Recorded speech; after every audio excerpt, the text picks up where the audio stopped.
Stop crying like whiny little babies. Put on your diapers because shit's about to go down. It's MNC morning. They're back and they're better than ever.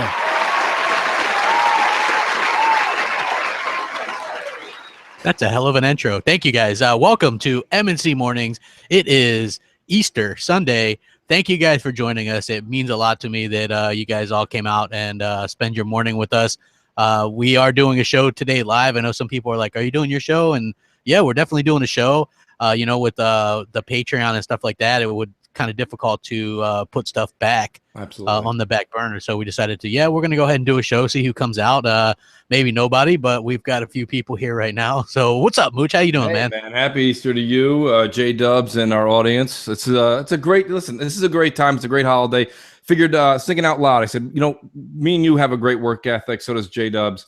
And we said, you know what? The show must always go on. Not just that, but this is a holiday where, let's be honest, if you have kids and you're doing the Easter basket thing, they opened those baskets 3 hours ago. So the parents right now are loving that the kids are just occupied, probably on a sugar high, probably crashing right now, crap. And they're able to grab a cup of coffee and listen to some mooch and crap in the morning, which is fantastic. Oh, heck yeah. It's awesome. Last night I played some game night. We did some Titanfall 2, and that game is kind of a mess. Isn't it a mess? And this is what I'm saying. This is not about the whole thing that went down before with the green discs matter, okay? What I'm saying to you is this is actually a problem with the actual multiplayer. I played it myself a few months back, and I said, let me just give this a chance. Let me just not be the mooch that I was. Let me just figure this out. Let me see what it was. Just a catastrophe. As you're sitting there, you're trying to ramp up. The battery pulling out thing is a mess. You get stomped on. Listen, your biggest Battlefield 1 fears come true in Titanfall 2. You step out to get a battery off of another Titan. What do you get? A Titan foot in your face. It just doesn't make any sense. The game doesn't mesh well. So it's unfortunate. I apologize, everybody. I really planned on being part of game night last night, but we went to the late mass. Everything like that was really great, but we didn't get home till almost 10 o'clock, and there was still stuff to get ready for the kids in the morning. So I hope everyone did have a good time. How late did it go, crap? Well, most people got off around 11:30 or so, just because what happened was we had 6 to start with, which is like normal, and then we had more people joining, but we couldn't get, like, how the lobby system is on that game. It's not easy. It's not like you can just all be in a lobby. You got to like have a name and then press Y when the game comes up. And we couldn't get all 6 into the lobby at the same time. So then we decided to do like a private match and stuff like that. It didn't end up. I mean, it went okay. We got a few rounds in, but it wasn't as good as probably what was Respawn thinking with that lobby crap. I don't know. Like, they obviously needed to take a look at like some of the Call of Duty lobbies and do something like that. Like, whoever heard of that? Just have a lobby where you can get you and like your 5 friends or whatever in, and you can go search for a game. Like, the way they do it is needlessly complicated. Well, and now tell me if I'm wrong, because as everyone knows, I've only done the multiplayer maybe a half dozen times, but from what I remember, it's almost like starting a party chat, right? You have to go in and start a lobby and name it, so it would be Crapgamer's lobby. Then we all have to join that lobby, or you have to invite us. I don't think we can even join. We have to wait for an invite. Yeah, you have to join their network, quote unquote, right? And then they can join you. It's like the biggest like bunch of nonsense you've ever heard. It's a lobby inside a lobby. Yeah, exactly. So I mean, it's it's just a lobby. Stop reinventing. That reminds me of like a Seinfeld thing. I don't know why, but yeah. So yeah, it's a lobby inside of a lobby. But today, you guys, we have a lot of voicemails to go over. So we're kind of dedicating it to you guys, where we're just going to let that dictate what we're going to talk about. We don't really have many topics. We're just going to go off of what those are. Also, I wanted to point out that tomorrow, I believe sometime tomorrow, is going to be our Patreon exclusive MNC Mornings show that we're going to do. We do that twice a month. So if you guys want to support us on Patreon at that level, you'll get a link to it. Otherwise, I think we're going to make those public after a week or two. So it's like early access, and it's kind of like if it's an in thing, man. If you're in and cool with mooch and crap, then that's what you get.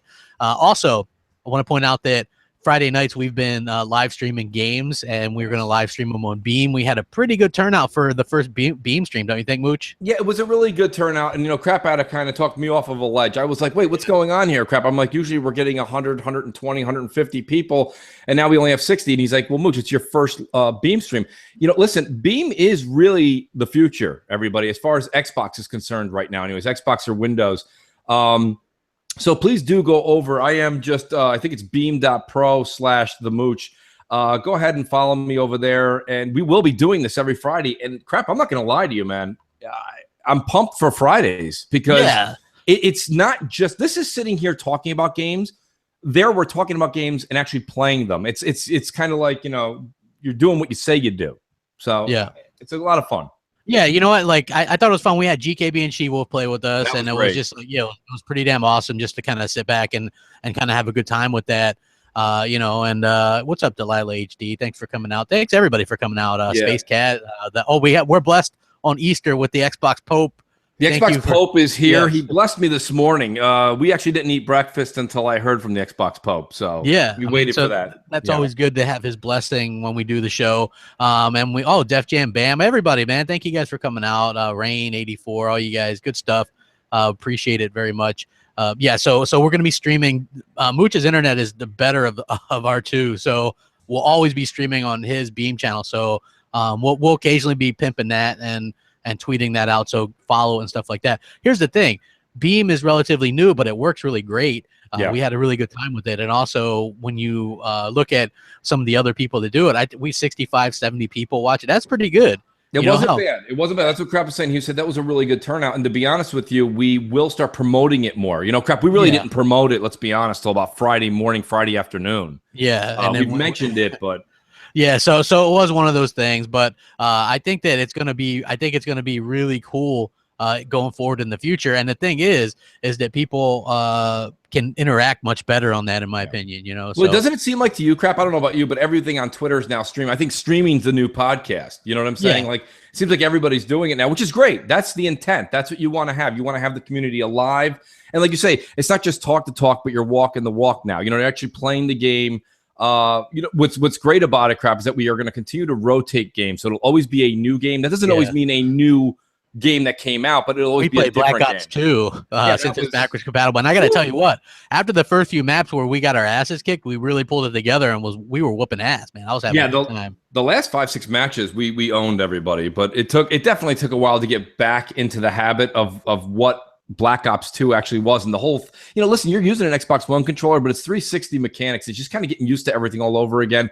One person took a video of what we were doing, Crap. Somebody was actually trying to wall run in Black Ops 2. It was funny. They were just bouncing against the wall. So, I mean, you try to get used to the old 360 antics, but it was a lot of fun, man. The back compat is it's legit. People want it. 150,000 people on there. That's more people than I believe are on any PlayStation 4 multiplayer game or any other Xbox One multiplayer game. So, hey, what's up, Showstopper, man? What's up? Thanks for stopping by. I noticed he's a lot in the chats and doing videos and stuff, man. If you guys don't check it out, man, he's dropped some pretty good videos, I think, in the last week, at least one, maybe two. He's done a couple good ones, man. It's been awesome. But J-Dubs, happy Easter, man. Let's get you involved here for a second. How you doing?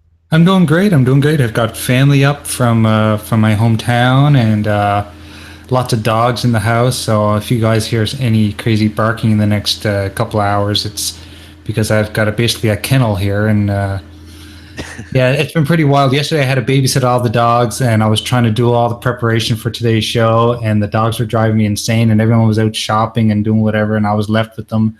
I was slowly going insane. I was taking a lot of pills to get me through it, a lot of Advil.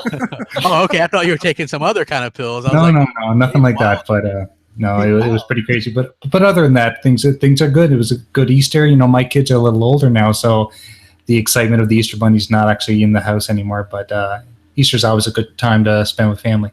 Yeah, that is good. And as you guys know, or maybe you don't know, but Jay is putting together a site so that people can go check out, if you want avatars, because you get custom avatars now on Xbox One, right? And so a lot of people are asking you, is there anything you want to let people know?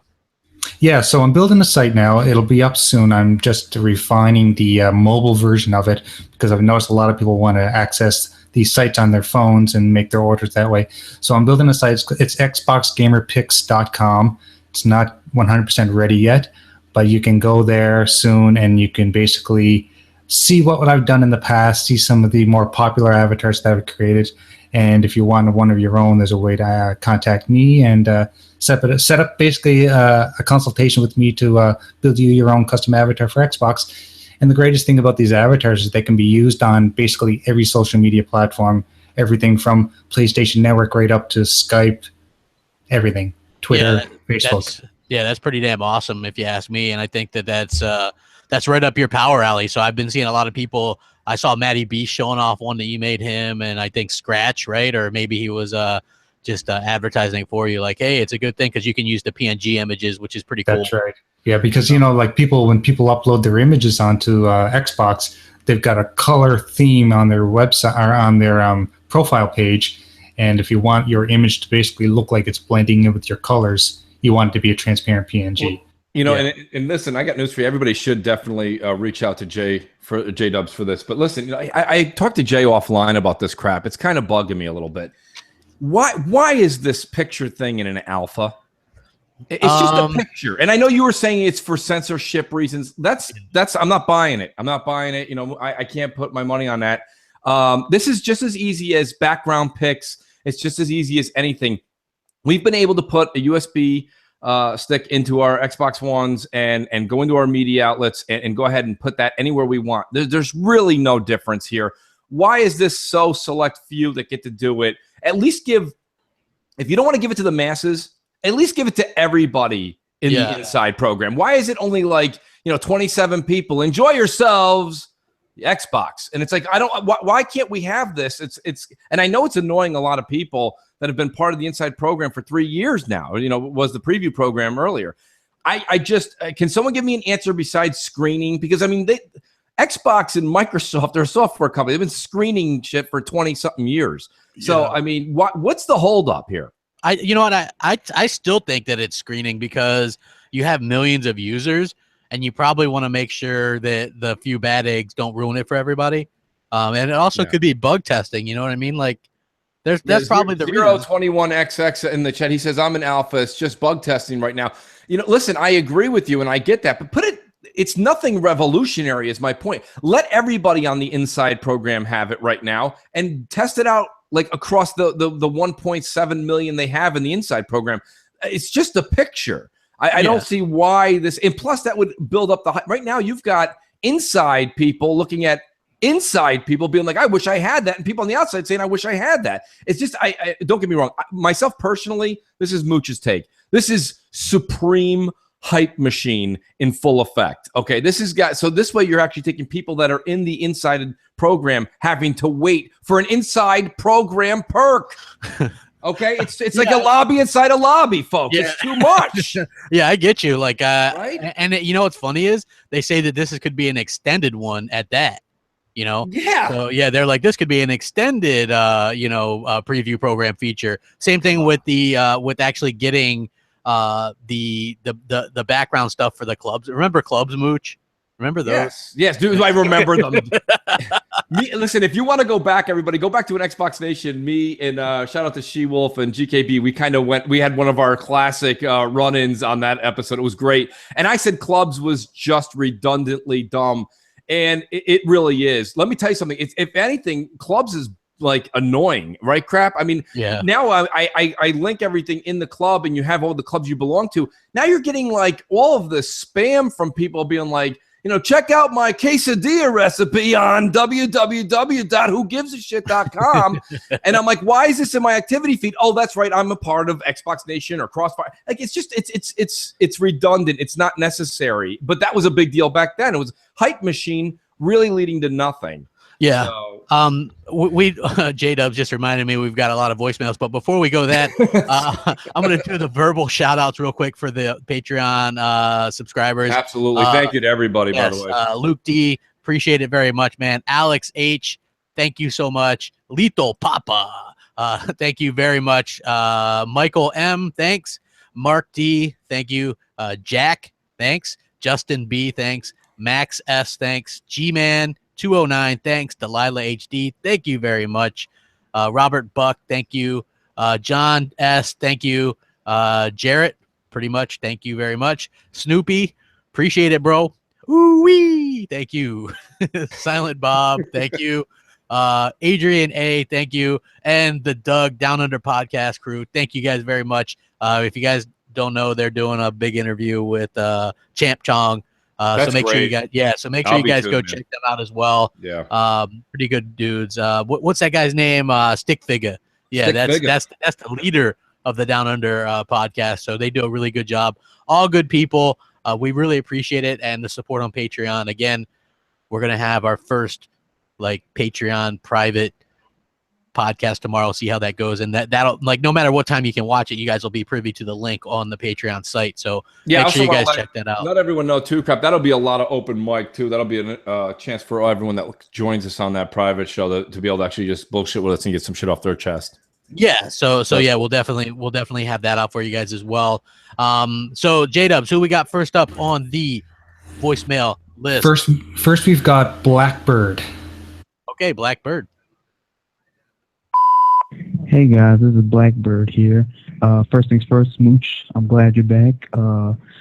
And guys, I'm glad the show's back, and I'm looking forward to more stuff from y'all. But my question is, do you think the Scorpio will be held back by the base Xbox One because are developers going to take the time to get the best out of the Scorpio with their games, or are they going to have one set resolution in FPS across all Xbox Ones? For example, do you think there's going to be a situation there a developer is going to be like, oh, it has to run 900p, 30 or 60 frames on all Xbox One consoles because we don't want any gamer to be feel left out or something? I feel like this could be a problem for the multiplayer aspect as well, because they are going to have to make everyone see the same stuff. So could they may have to downgrade the Scorpio version just so people won't be saying it's unfair to play against Scorpio owners because they have an edge with FPS or graphics or something like that. Thanks, guys. Glad the show's back. Glad you're back, Mooch. And Blackbird out. Well, just so everybody knows, I believe that Blackbird gave us that voicemail right from his PSN account. I mean, I would like fries with that, Blackbird. Thank you. No, Blackbird, thanks for the compliment, man, and thank you for the warm welcome back. Listen, I'm going to answer the last part of it, Crap, because the beginning was a little bit muffled. I couldn't hear. But I don't think you have to ever worry about playing a game against somebody on a Scorpio and feeling like you've been neglected or shorted. I think the way that it's going to work is let's just pick a game out of a hat random. Let's pick Destiny 2. Game that's coming out this fall. You're an Xbox One or an Xbox One S owner. Then you play against, you're playing against me and Crap, who, of course, fanboy, call us whatever you want. We're going to be buying Scorpio day one. And no, we're not going to have an advantage over you. That's just not the way that the developer is going to allow that game to be played. Crap and Jay, feel free to chime in too if you think that I'm wrong on this. Here's the thing. Like, I watched every Digital Foundry thing, read all the article, because as you know, I'm trying to get better with the tech aspect of this stuff. So basically, the way they explained it was, Scorpio, even though it's a significant power leap, it's not going to make a game that was built to run 30 frames per second on these consoles and suddenly make it 60. So the games that are 60 frames are going to still be 60 frames. The games that are 30 are still going to be 30. That's just how it is. They used Horizon Zero Dawn as a way to explain this.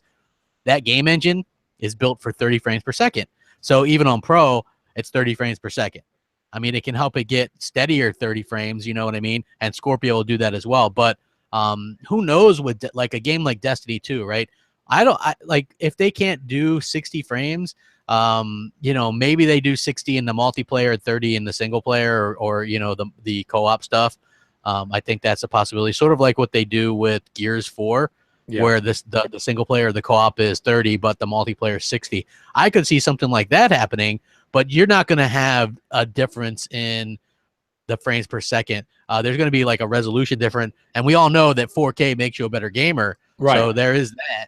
But at the end of the day, that's just, I don't think that a resolution difference is going to really mean much to people. Not just that, but don't listen to the gaming media. There's certain outlets out there telling you now you need to go buy a TV, and now you don't need to do anything. You can get a Scorpio, hook it up to your 1080p TV, and you can enjoy a better experience based off of just the current technology you have. Will it be better with 4K? Absolutely. Yeah. But that goes for everything, right? I mean, it doesn't matter what we're talking about. If somebody says to you, oh, I see you just got a brand new Mercedes. Did you get every bell and whistle in it? No, I opted not to do the technology package, but I got the sport package. Do people turn around and just say, what a shitty Mercedes this is? No. So you have to understand that. Will things be better if you want to load up? Absolutely. And let's be honest, people. Let's be honest. You get a Scorpio day one and hook it up to your 1080p TV. Unless you bought the 1080p TV last week, I see a 4K TV in your future, right? Yeah. You know, Swami Mooch is here again, people. You're going to have a 4K TV in the next 3 to 4 years. I mean, for God's sakes, crap, right? Aren't 4K TVs right now? Sam's Club, they're cheap. like $600, $700. I'll tell you what, man. I was out looking for a Switch, and I was hitting up a couple stores, Best Buy, Walmart. 4K TVs are all that people are buying. Like, you see people, like, I've never seen anything like it. Like, I usually, like, I can go inside a store and nobody's looking at or buying TVs. People are literally just buying 4K TVs. Yeah. Right. And I get it. Look, even if you don't want HDR right now or can't afford that, you can still get a 4K TV for literally a few $100. Yeah. Right. And you're still going to have a great picture, much better than a 1080p screen. Right. You know, just make sure you get one with the refresh rate. You got to remember something too, Crap. Think about our audience and think about the Xbox audience as a whole. I've said this since day one. The Xbox audience tends to be an employed, working hard group of folks for the most part, right? And when you see the gaming media, these are like starving artists, right? These are just kids. They're 21 years old. They just moved out to San Francisco where $3,800 a month for rent. There's like everybody that works at GameSpot is all living in one apartment, so they can afford to be out there. And they're like, I can't afford a TV like that. Well, no kidding. You know what I mean? They're eating tuna fish for lunch. Like, my point is that, like, they're just up and coming kids. Who are they to tell you, who is 32 years old with a family, that a 4K TV at $600 is too much? That's for you to determine, not them. You know, so when you see the media being like, you have to go buy a 4K TV, that's not like you have to buy a second home or get a second mortgage. Like, this is not that big of a deal, but the media makes it sound like it's just cash just flying out of your pocket, and it's really not. It's not a big deal at all. And I mean, it's easy for me to say, right? But like I said, if you get up, you go to work every day, at some point in time between now and 2020, you're probably going to have a 4K TV. That's just odds are in my favor by saying that. You might as well get in on it a little bit early because it's not really that expensive. You're going to have it for a significant amount of time. Like, look, at first I was like annoyed. I was like, damn, I got a PS4 Pro. Do I even need that? I'm going to get Scorpio. But now it's like, even if you get 2.5 years out of these before new ones come along, that's a good amount of time.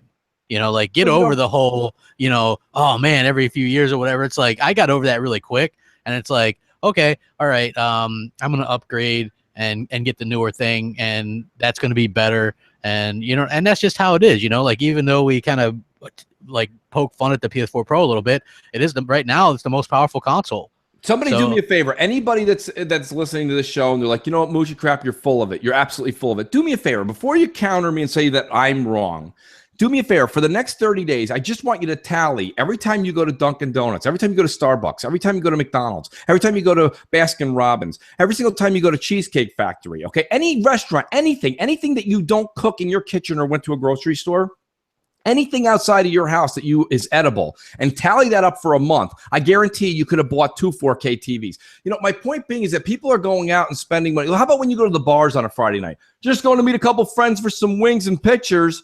$85 later, right? I mean, people are put down ridiculous. The smoke, save yourself. You know what I mean? Like, I mean, it's just, well, you know, and I'm not even telling you to hold back. All I'm saying is this: you can't say you're not throwing money out of your pocket, anyways. If you're truly a gamer and it is your pastime, then how can you argue with a TV that's between? And Noof in the chat said, you know, most TVs that are 4K that are really good are over $1,000. Noof, that goes back to my Mercedes comment. You can go get a Mercedes C-Class loaded, and it's going to cost you about $48,000 for a C-Class, okay? Or you can leave and go get a Mercedes C. I don't remember the actual one, but it's like $29,999.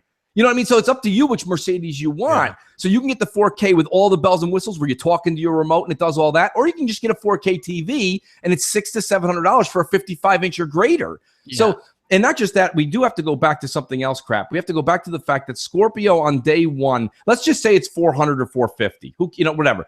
They're going to give you $200 for your Xbox One S. Yeah. So you're talking about your Xbox One S, trade it in to get a Scorpio. You can walk out of Best Buy, and I'm just naming them out of a hat, and a 4K TV for under $1,000. So, I mean, and that's going to last you for 4 years. You spend $1,000 just at Cheesecake Factory in 2 months. Yeah, listen, this is just what I'm saying. It's just you go out, you spend money a different way. $1's a dollar, people. You can't look at it and say, that's too much for the entertainment I use every day, but I have no problem getting wings and 13 pictures with my friends over the weekend and spending $150. Oh yeah, like everybody buys a new phone every year, $700 or whatever. It's like, yeah, I get it. There's a certain percentage of people that can't do that, but you see all the people in California crap. They're all tweeting now, like the same people that are telling us a 4K TV is too much to go buy. Every single day, the gaming media is like In-N-Out Burger. Everybody at IGN is like, that's what they bet every time they have a bet on whatever it is, Podcast Unlocked. They're like, I bet you an In-N-Out Burger. Do you understand an In-N-Out Burger purchase for 2 people is like $29, $30 for 2 hamburgers and 13 like French fries? It's ridiculous, but people are okay spending that money, but then putting $30 a month towards their 4K TV for something they do quote unquote daily is too much. Like, you know what? You could get some of the Samsung KS series for under $1,000. I did. Those are pretty good TVs. And then if you want something, and they have HDR. And then if you want something better in a couple years, then you have that option too, because I feel like Scorpio is going to be kind of future proof, like with the HDMI 2.1 and that kind of stuff, and the FreeSync and stuff like that. So I definitely think that they're doing the right thing, and this thing is going. I think that this Scorpio could help end the generations, like Microsoft says. Nice. We've got you're gonna have to see this great picture that comes in when Jay puts them live. Okay. Well, I'm sure he'll ring the phone when we do that. Yeah, right. That was great. We got the Skype edition. Yeah, like that is awesome. Yeah. So anyway, I think I'm really excited to see what Scorpio accomplishes for people. You know, I think they're really trying to end the generations by saying here's something that can last for probably 5 years or more. You know what I mean? Who knows? Because you're doing 4K gaming, it's 4K gaming. You know, it's like you can't get 4K ear. You know, like that's what I say. It's like this whole 1080p stuff, right? It's like, oh, you can't get 1080p here. You know, it's like once you hit that, you're there. So, like to me, like the PS5 is irrelevant, and I'm sure like Microsoft has already said they're working on a successor or the idea of a successor to Scorpio. What about the whole thing? If you have a 1080p TV, but like now all of a sudden they make the single player for Gears 4. Let's say they make it 4K 60 for single player, or they enhance it so that 10p6. Now you're playing single player at 60 frames. Yeah. Like it's worth it. I don't see how it's not worth it. Yeah, I mean, it's worth it, especially if you're like a fan. I think actually a lot of people are going to be interested in this type of thing going forward. You know, like people might act like, oh, well, I don't know. I think the price point will play a big factor, but I'm definitely on record as saying $399, lock in that comeback because it's going to happen. Shadow in the chat, do me a favor. What gaming system do you have right now? Do you have an Xbox One S, an Xbox, 2 PS4s? Like, what do you have in your home? He says, I'm going to wait for a price drop for Scorpio.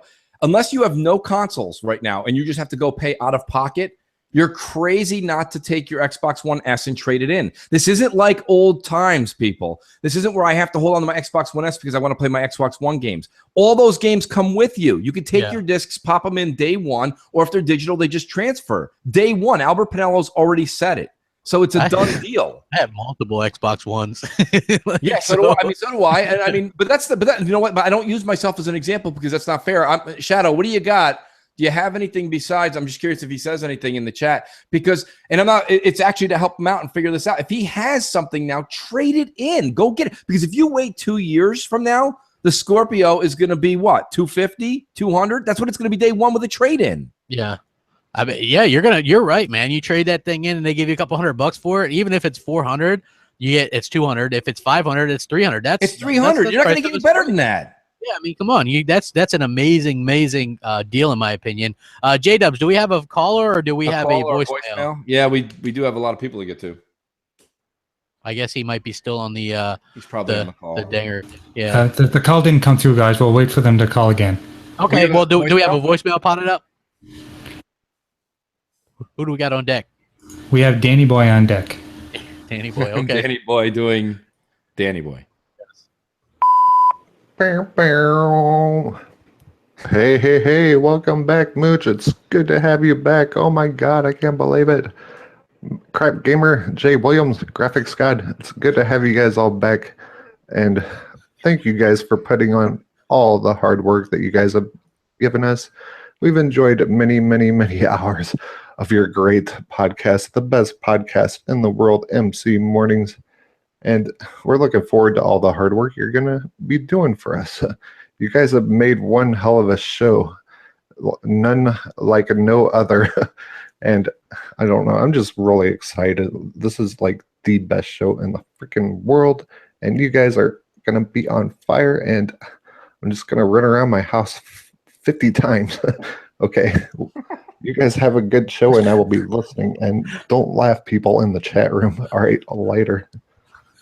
What the hell was that all about?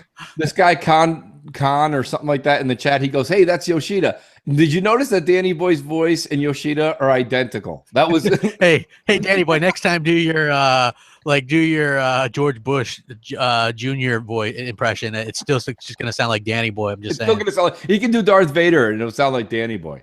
Yeah, it's funny as hell though. Also, yeah, we're doing his Mortal Kombat tournament thing. Me and you are the first ones up. We both kind of suck at Mortal Kombat, so that should be a epic thing of futility. I'm just gonna. What I'm gonna do, crap. I'm gonna let you know my secret. I'm just gonna put my controller on the ground and just step on it a million times because it's just it's an absolute mess. These fighting. Listen, I loved fighting games more than anybody else when we were younger. Yeah, I must have played Mortal Kombat and Street Fighter 2 till like fingers were bleeding. And the point of the matter is now, for some reason, I just feel like it just feels like a button mash. You know, you ever hear anybody playing like just like, like, you just hear them. It's like someone stepping on their controller. You were doing that weird gaming the other night, and you were like, here's me playing Mortal Kombat. You were just like jamming your buttons real quick, and I was like, yeah, that's accurate. My fighting game bit goes over a lot better when I have the controller in my hand. I'm missing my prop. That's definitely accurate, for sure. Yes. So hey, thank you, Danny Boy. We appreciate it. Is that going to be televised or video or? You're supposed to beam stream it. Okay, all right, that's fine. So he said it'd probably take about 20 minutes or so. So okay, yeah, definitely going to be. I'll reach out to my sensei, Def Jam Bam, for some advice on that because he's. Oh yeah, hell yeah, man! That'd be a great person to teach you how to do. Sensei Zaire, one of those guys that constantly play fighting games. Those guys know. Yeah. Oh, Zaire's the funniest person to watch on Beam because he's like, "Let's go, let's go." He gets really animated with it. Yeah, it's funny as hell. I love it. But J Dubs, let's go ahead and jump on another one, will you? Sure. We've got Friendly Combatant on deck. All right. Nice. Motion crap. This is the gaming satirist at Friendly Combatant on Twitter, Friendly Combatant on Xbox Live. Glad to see that you're both back. Just wanted to ask a question about Call of Duty. How important is it?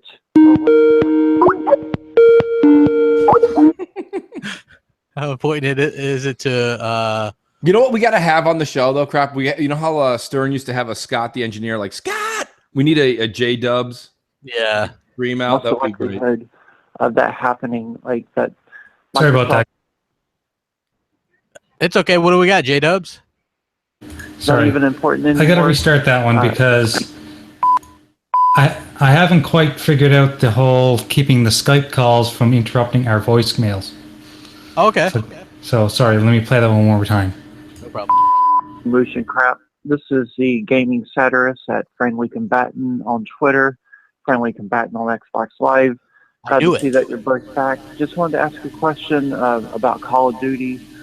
How important is it, or what is the likelihood of Call of Duty coming back as the timed exclusive, the marketing rights that Xbox once had? Do you think that's important for Scorpio to succeed this year, and what's the likelihood of that happening? Like that Microsoft gave Activision enough money to win those rights over again. Is that even important anymore? I believe it's probably played a large role in Sony's success this past couple of years. Just curious if it's important to Microsoft, and is it important to customers, whether even if Microsoft doesn't think it's so important. Right. So thank you. Hope to hear from you guys. Have a good show. Bye. All right. It's a great question, crap. And yeah, you know what? I flip-flop a little bit on this. I actually think that it's really kind of super important right now. Okay. Just for the simple fact that Sony went and grabbed all the big gains for this holiday when Scorpio come out, right? Like they have all the marketing rights: Red Dead 2, Battlefront 2, Call of Duty, Destiny 2. Those are the 4 biggest games. What left is there? What's going to be left to show on Microsoft stage? I've said this the other day. Some people didn't like it because it came across as being negative, but that's the truth, in my opinion. Is you always used to be able to look forward to getting the first glimpse of the new Call of Duty on the Xbox stage, right? Now you're not going to have that. You don't have Battlefront is going to be huge because there's a new Star Wars movie coming out this year, and that game looks absolutely phenomenal. Yes, you get to play it first on Xbox with EA Access and stuff, but at the same time, it's unfortunate that they're not going to be able to show these games running on their console. How can you show people that how much better it is? Well, can I I like to just I have to interrupt you, buddy. I apologize. Here's the thing. We know as well as everybody else, crap, when we see a great game being played on stage at E3, what does people say afterwards? That game looked great. That game looked great. And then 2 seconds later, someone's like, I was on a PC anyway. So listen, here's my thing. I don't think it really matters so much as you guys are making it out to be. And let me answer the caller's question. He said something along the lines of, do you think that it's that important? And here's why I say no as far as sales go. We can all be duped into either conversation when you hear somebody say this, but let me say the other side of the coin for a second. Here's what sold all those multi-plats. It wasn't that Sony had the marketing rights. It's because the media pushed the fact that if you're going to take $60 out of your pocket, walk into GameStop and buy a game, right? Wouldn't you want to buy the one with the better resolution? That was the hardest push. It was the power. It wasn't the fact that Sony had the commercials. Now, did it help? Absolutely, because why would people put money into marketing dollars if it did nothing?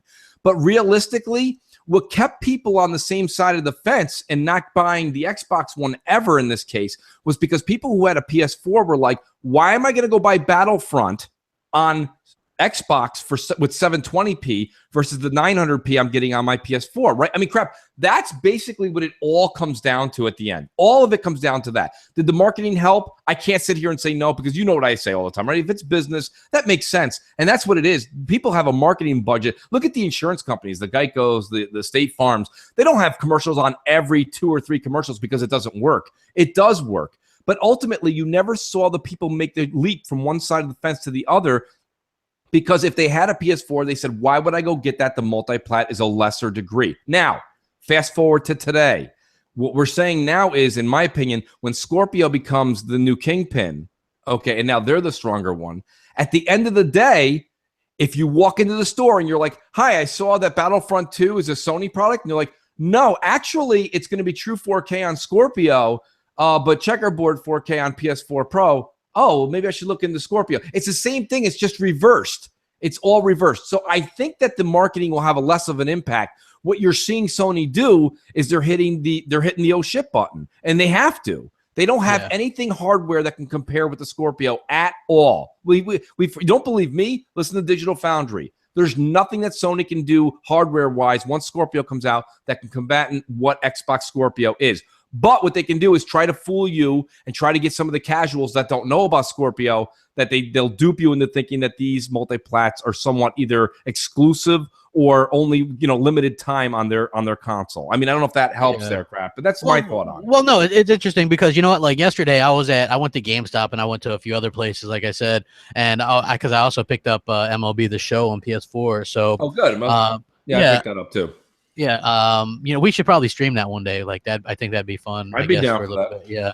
And it was interesting because some was in there. He's probably a teenager, and he was looking for Call of Duty on 360, and the lady working at GameStop was like, our 360 selection is getting smaller and smaller. Eventually, we'll phase it out because of the new system. And so the kid obviously has a 360, but he goes, I'm probably just gonna pick up a PS4 here soon anyway. You know what I mean? It was like.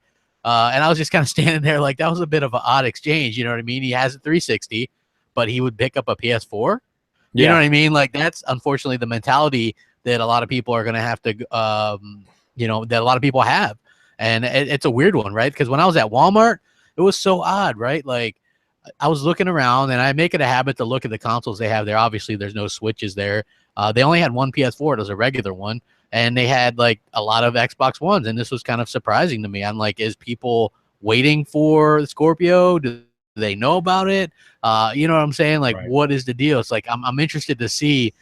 You know, Scorpio, although like super powerful, is that enough? Like, is people going to jump on that? You know, like people play where their friends are for the most part. So it'll be interesting to see exactly what changes, if anything. You know what I mean? I think Scorpio can do well if priced right, but I think that, you know, the narrative might have changed too much. Well, that's you know, what I'm for, wondering, Crap. You make a good point with saying, are people now going to wait? So this was the after effect that the media was proposing after E3 last year, and they were wrong. People still went out in droves and bought the Xbox One S. But now that we're creeping, here we are. Let's just talk practical. It's already May. The summer we know doesn't have a ton of games coming out. There's a few sprinkled in, like Injustice 2, things like that. But there's really not much coming out from May until August. And at that point, you're really in the Scorpio neighborhood. So realistically, Microsoft may be forfeiting, you know, ultimately the next 4 or 5 months until Scorpio comes out. And then they're hoping for a bonanza of mid-gen numbers. And that's okay. Yeah. I mean, that sometimes you have to do that, right? You have to say, listen, we're going to, like, listen, even professional teams do that when they want the #1 draft pick, right? They're like, well, we can go out there and fight our asses off and then get the 9th pick. Or we can just play the way we have been. Don't go any crazier, and we'll get the #1 or #2 pick next year in the draft. Yeah. Now, that's not really what people come out and say. But you as a spectator of a sports fan, or you as a fan of your particular type of brand in any category, can tell when your team is kind of just letting off the gas a little bit to step on it later. Yeah, you know what? I know, but just as a professional, you just hate. It's like, for me, I would never give up. I don't care if my team, if I'm on a team that's 1-14 and it's the last game, I'm still fighting my like hell. You know what I mean? Like, that's just me though. So. Oh no, I agree with you, Crap. And you know what? It's a valiant effort. But my point being is that sometimes you can only run up a hill or run on a treadmill so much to figure out you're not making much ground. You know what I'm saying? Yeah, so, that's a good moochism, by the way. Thank you. Hey, J-Dubs, who do we have on deck? Oh, we actually have a live call if you want to take that. Sure. Yeah, let's take it. Let's do it.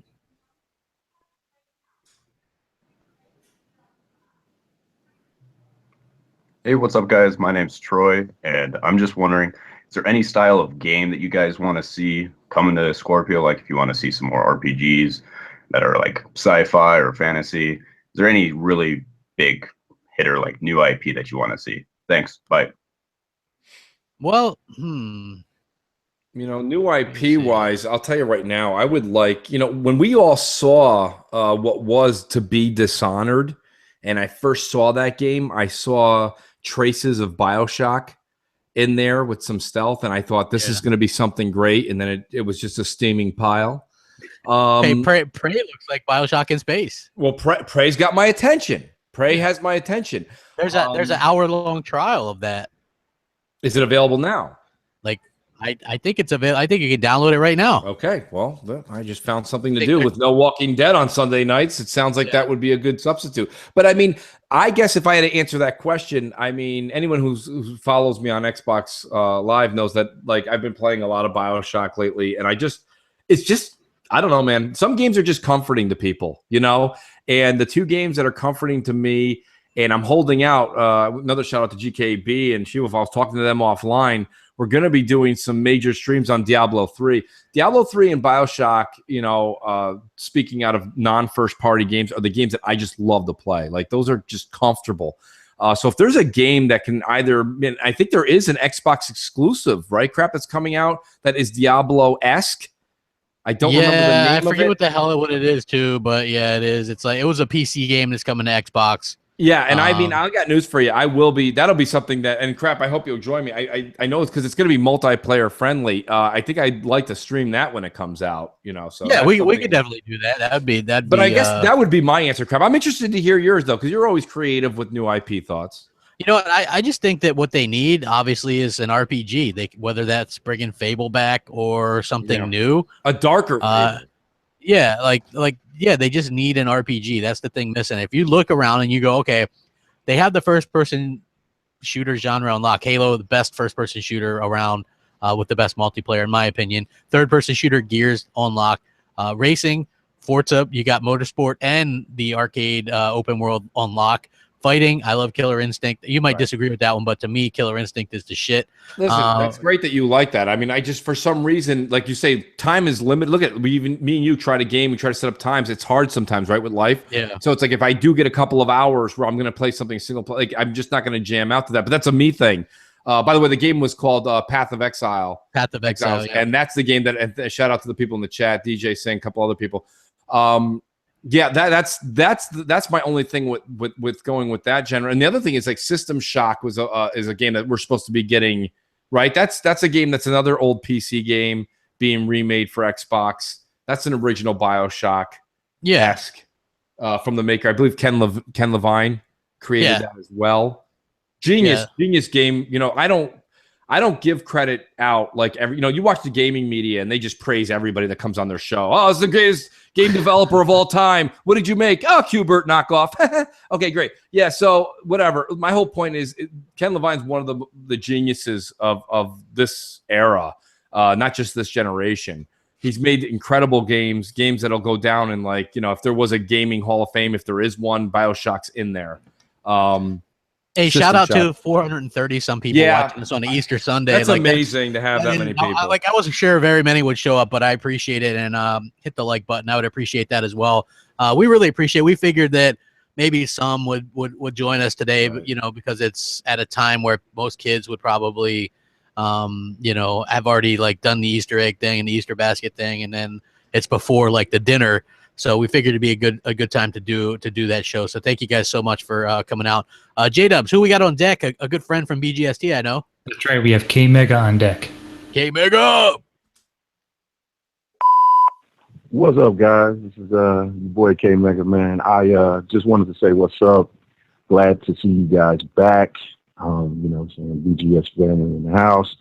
And man, hey Mooch, go ahead and get that the show. Like we was talking about, the show 17 is really fire, man. And yes, it is. Just big shout outs to you guys doing big things here, man. This show looks amazing. It's better than ever. And happy to see you back, man. Big shout outs to, you know, Next Gen, Crap, Mooch, Tim, you know, just everybody, you know what I'm saying? Just the whole crew, XBot. And so, you know, a big shout out to my people at GRG, man, you know, shameless plug. So, man, y'all guys have a great one, man. I just wanted to just be a part of it, just to, you know, the first episode back, man. I'm really, really happy that you guys are back, man. I really am. So, peace, man. Have a good one. Yo, all right, K Mega, he takes him up first next time, bro. Yo, K, to be honest with you, K is probably one of the most professional people on YouTube. He's you know, a lot of people always give him, they always go after him, this and that, but K is like one of the most professional people, one of the most, like, he's a hard worker too, man. He's a hard worker, well spoken. Yeah. So K, yo, great addition to the BGST family too. Amazing, like, numbers just skyrocketed once you joined, man. You're a true talent. So thank you. Yep, and he does a good show on the Friday nights too, with GRG does. and stuff, and he's on like the next podcast with XBot and obviously BGST. So he puts in a lot of work, you know what I mean? Like, and you and I both know that doing 3 or 4 podcasts a week is a lot of work. You know, one is his own, and then on top of that, with the next podcast, shout out to those folks too. He submits so much gaming video that he does. I mean, K Mega plays games, man. That boy is no joke. We played. We were doing a little Gears. It was me, K Mega, 100, Noof, trying to go through everybody that was on that stream with us. I mean, we had Bam. It was wild. I think Nephew even popped in for a minute. We played till like 2 in the morning the other day, man. I think it was Thursday night. It was wild, man. We had a good time, and K's good, man. We just some people getting around, having a good time. And this is one of the things I talked about too, the difference between a lot of the PlayStation gamers and the Xbox gamers. Xbox gamers tend to be all about multiplayer, all about online. And when you stop and think about it, this isn't a dig. It's just a difference. What's the huge multiplayer game that Sony's put out for PS4 this year, first party? Like, yeah, you can think all you want. It's not there. People, well, there's multiplat. Multiplats are everywhere. You know what I mean? There's people playing multiplats on iPods. My point is that, like, that's the difference. And, you know, it is easier to just go grab a console, take it out of the box, plug it in the wall, and play the game by yourself. That's very easy, and that's very traditional. There's nothing wrong with that. But maybe that's why Xbox has the people that they have, is everyone that plays Xbox is more social community. It's a lot more people. Look at Mike Ibarra, okay, one of the senior engineers out there at Redmond. He's beam streaming all the time. So not only is he playing a game, he's playing a game and inviting the community every time he turns on his PC or Xbox One. That is one hell of a ring. Good morning. Happy Easter. MNC mornings. What's up? That could be an alarm clock, Jay. That was loud. Wow. Hello. ¿Cómo estás? The bell rang again.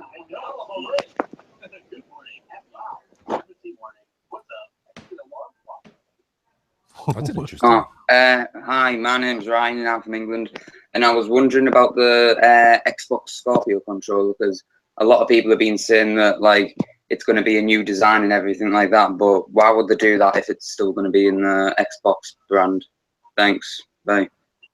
Well, I don't think I really highly doubt that you're going to get a new controller. I think, like Crap was saying, when the S came out, you're going to get another rendition of the exact same controller. They'll probably tweak the buttons a little bit and fix this, fix that, but it's going to look exactly the same. I don't think you're not going to get an Elite controller. Those are still selling at on sale. They're $120. So yeah, I don't see that being included in there. Maybe you'll get a couple more perks to the thing. I think they're just fine tuning it. It's the best controller on the market. It's what I understand is kind of gonna be like that that Special Forces one with the grippier grip or something. I don't know. Yes, like yes. It's gonna be like a white one of that or something like that. So I think that's cool.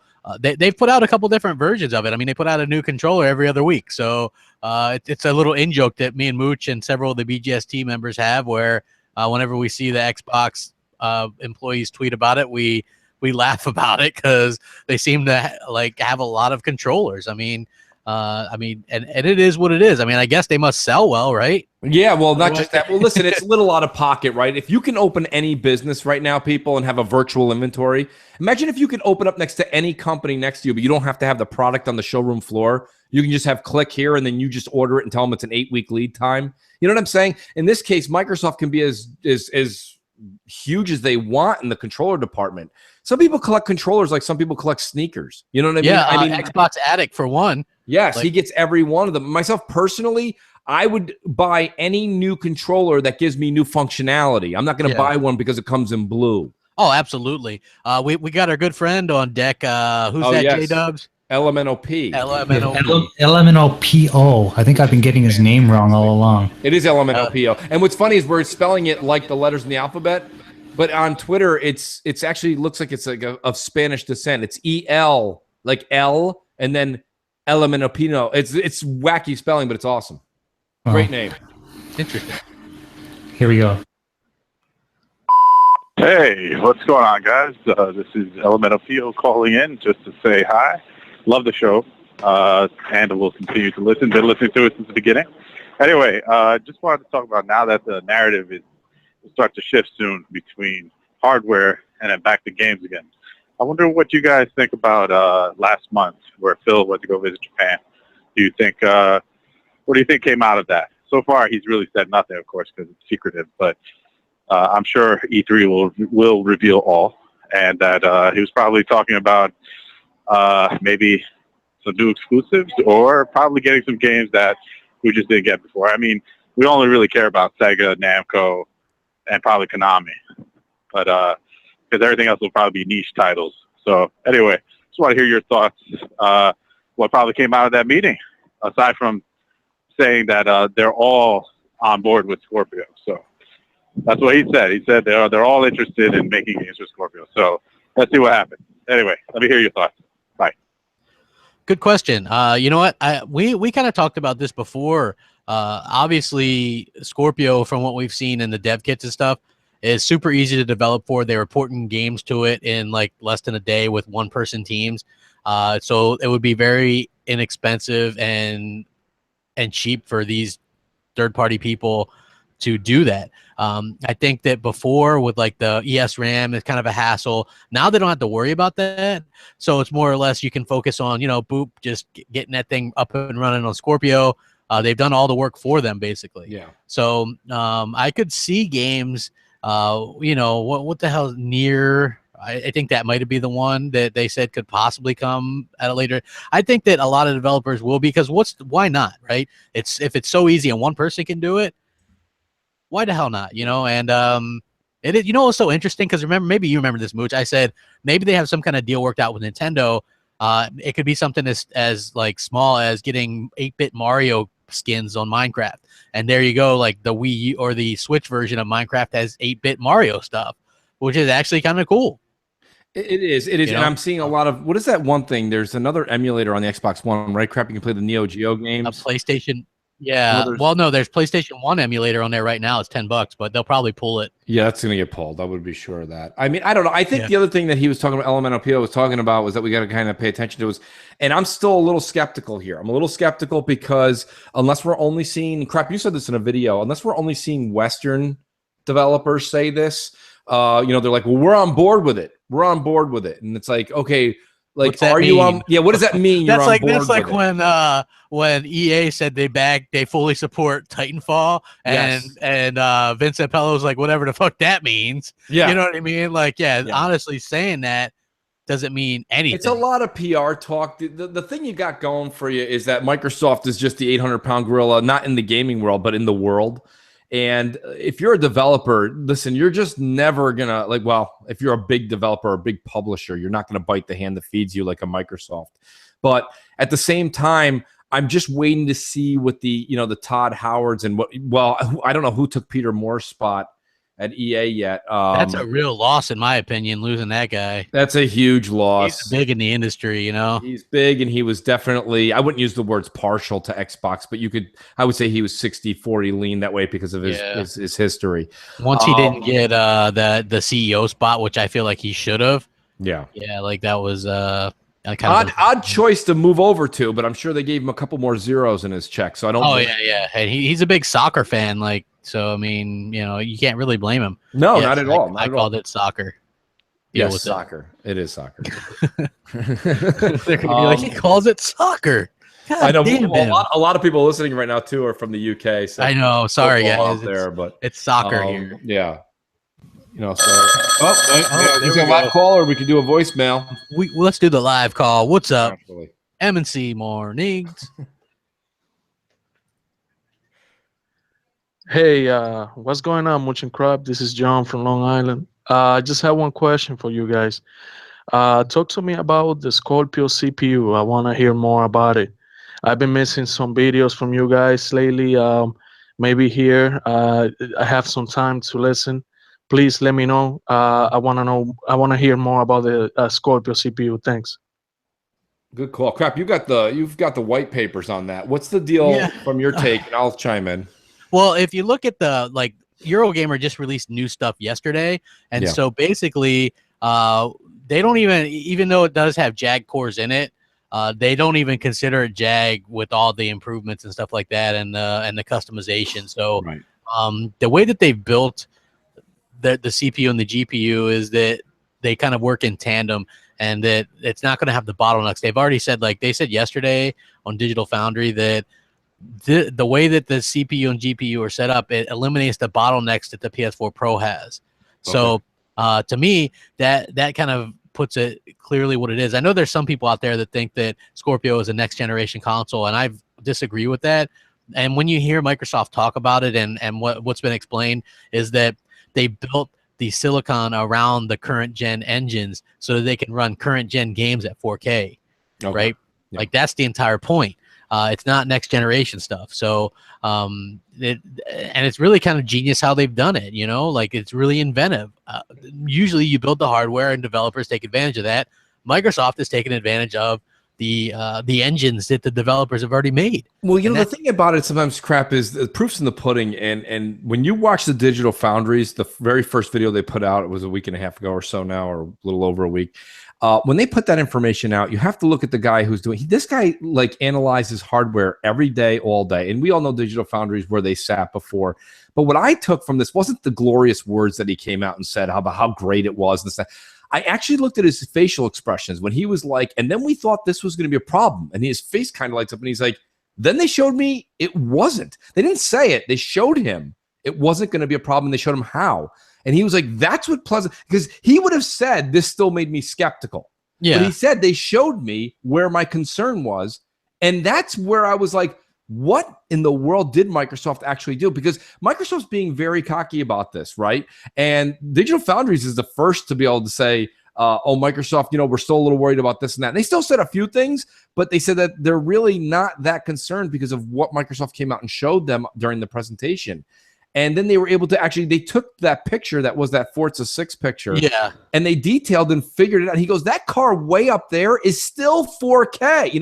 Like usually he goes, as you zoom out, the number kind of decreases. Because it doesn't need to be that high. You know what I mean? They were just like pushing all that they could to see how much overhead they have, and they ended up having like a ton of overhead. And that's why he was like, wow, because he goes, if you look up, we're still only using 66% here, or whatever that percentage was up in the top. I can't remember if it was 66 or 80. My point being is that like there was still a lot left to the machine, and they were still reaching out that far. And he goes, you don't need to do that.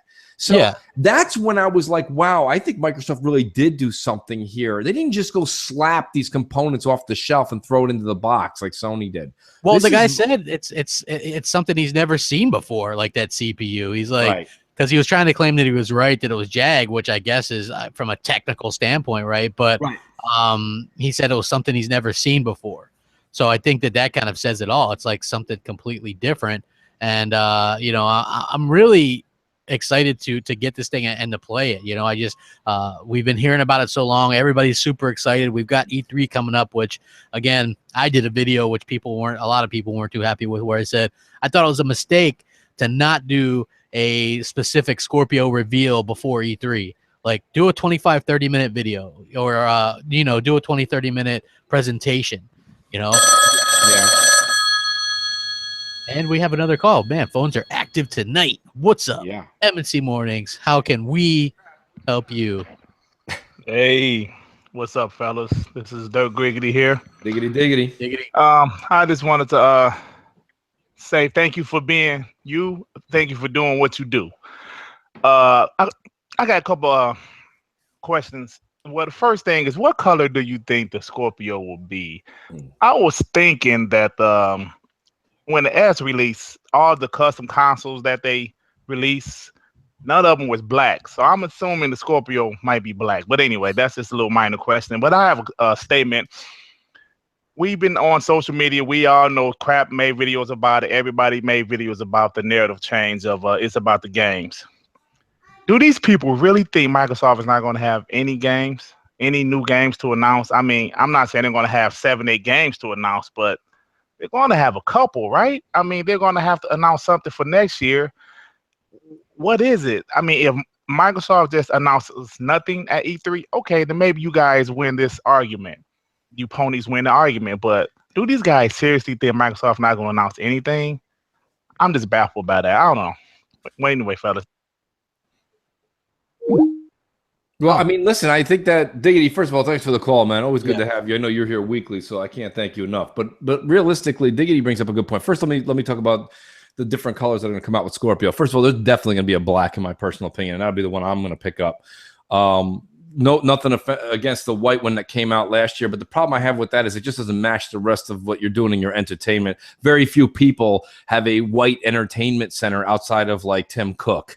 Okay, like that's just not the normal. So I'm hoping they come out with a matte black finish Scorpio. It would be slick and it would look good in your entertainment center. Secondly, you're 110% right, Diggity. You're not going to get 8 games coming from Phil, but he's got to show you. We know what's coming out. They're going to always show what's coming out the next year. So whether it be a Halo 6 teaser or a new IP for next spring or next summer, something that Phil's been working on for a couple of years. And let's be honest, when Recore, look, you could say whether you like Recore or not, that's not this discussion. This discussion right now is to realize that when Recore was announced, we didn't know it was coming. And then it released in about, what, a year after? Was it a year, Crap, or a year and a half? Year and a half, right? Yeah, it was like a year and a half. Well, we got it at E3. And then it came out the follow. Yeah, it got delayed September after a little bit. Yeah, right. So probably about a year and a half. So there you go, Diggity. You're definitely gonna see 1 or 2 games that you don't know are on the horizon. You don't know they're coming, but you're gonna see that. And I mean, Crap. As far as your video, I'm not gonna sit here and say I didn't like it or I don't agree with you. I understand where you're coming from. But the one thing that Phil said a long time ago, and we got to kind of listen to what he said and put it into perspective. The one thing that Phil said when they were like, are you going to do a PSX version for Xbox One? And he was like, seems a little redundant. He goes, we have to work really hard to put that 2-hour window together, that 90-minute to 2-hour window together for the E3 presentation. And you look at what Sony does. Yes, is it good fan service? I guess so, crap. I'm going to lose that argument to you. But what did PSX give everybody? False hope? Knowing that The Last of Us 2 came out in a CGI? Like, I mean, what's the deal? Like, what do you want them to do? I think you're going to see a beautiful reveal. I think it's just more glitz and glamour for Microsoft to pull the cover off, show the box, and have the money. Because listen, if they have an event a month before and they show it and they don't talk about price, everyone's going to be like, oh my God, did you see that new design? This thing's got to be $750 million. Come on. I mean, it's going to be, so it's going to pay off in the long run for them, because when they come out and announce a price, it'll be lower than what people expect. And that'll be like a drop the mic kind of moment. To the people watching E3 and follow like we do. But all the casual people that just glance once in a while and see for the next month and a half that everyone's saying it's $700, those people still go to the store being like, I'm not buying a Scorpio. It's $750. And they're like, no, it's not. And they're like, oh, I didn't know. I saw something once. My point being is that I saw something once. I saw something once. Yeah. So, that's what people, like you said, there's still people who think that Xbox can't play old games. It's when they're the company that actually gives you back compat. So the irony is just through the roof.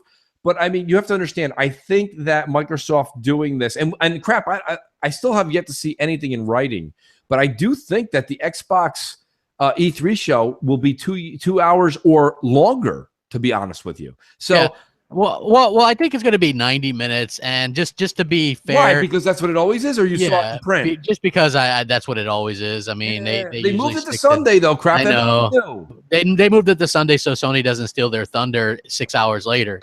But also maybe because they're not on the E3 stage at that center where they got limited time. Now they have all the time in the world. I mean, maybe, but the thing is like when you listen to that podcast Unlocked, Phil wasn't real sure. He was like, well, yeah, we want to keep it all games. And now is about the time when you start doing your like rehearsals. So I'm of the belief that they probably needed to fill time. And that's why they decided to go ahead and just do that. Rumor is they have some kind of VR nonsense too. So like Fallout 4, some kind of deal with some kind of whatever. But I heard that's going to be amazing, crap. Yeah, but even if it is, that doesn't translate well. That doesn't really translate well to E3 stages. If they had a 20 to 30 minute, here's Scorpio, here's games running on Scorpio, here's the box. We're not going to give a release date and a price until E3, but here's games running on it. Here's the VR stuff. It looks phenomenal. And then E3, we just get the price and the release date, and then we just get games. That to me made much more sense. So anyway, we're going to take a quick. I can take a piss. You want to cue that up, J-Dubs? Brought to you by these sponsors. Yes.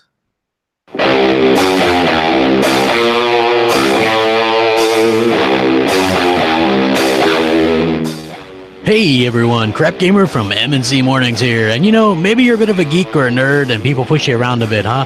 Well, if you roll up into the cut wearing an MNC Morning shirt, suddenly you're a Billy Badass, and you might even get someone to kick it out wide for you too. Well, we've got all your MNC Mornings merch right here in one spot for you. Or maybe you want a 4K makes you a better gamer shirt, or perhaps even in the highly coveted Crapgamer was right shirt. I know that's a personal favorite of mine. We've got it all. iPhone cases, Android phone cases, classic MNC Morning logos on mugs, travel mugs, and more.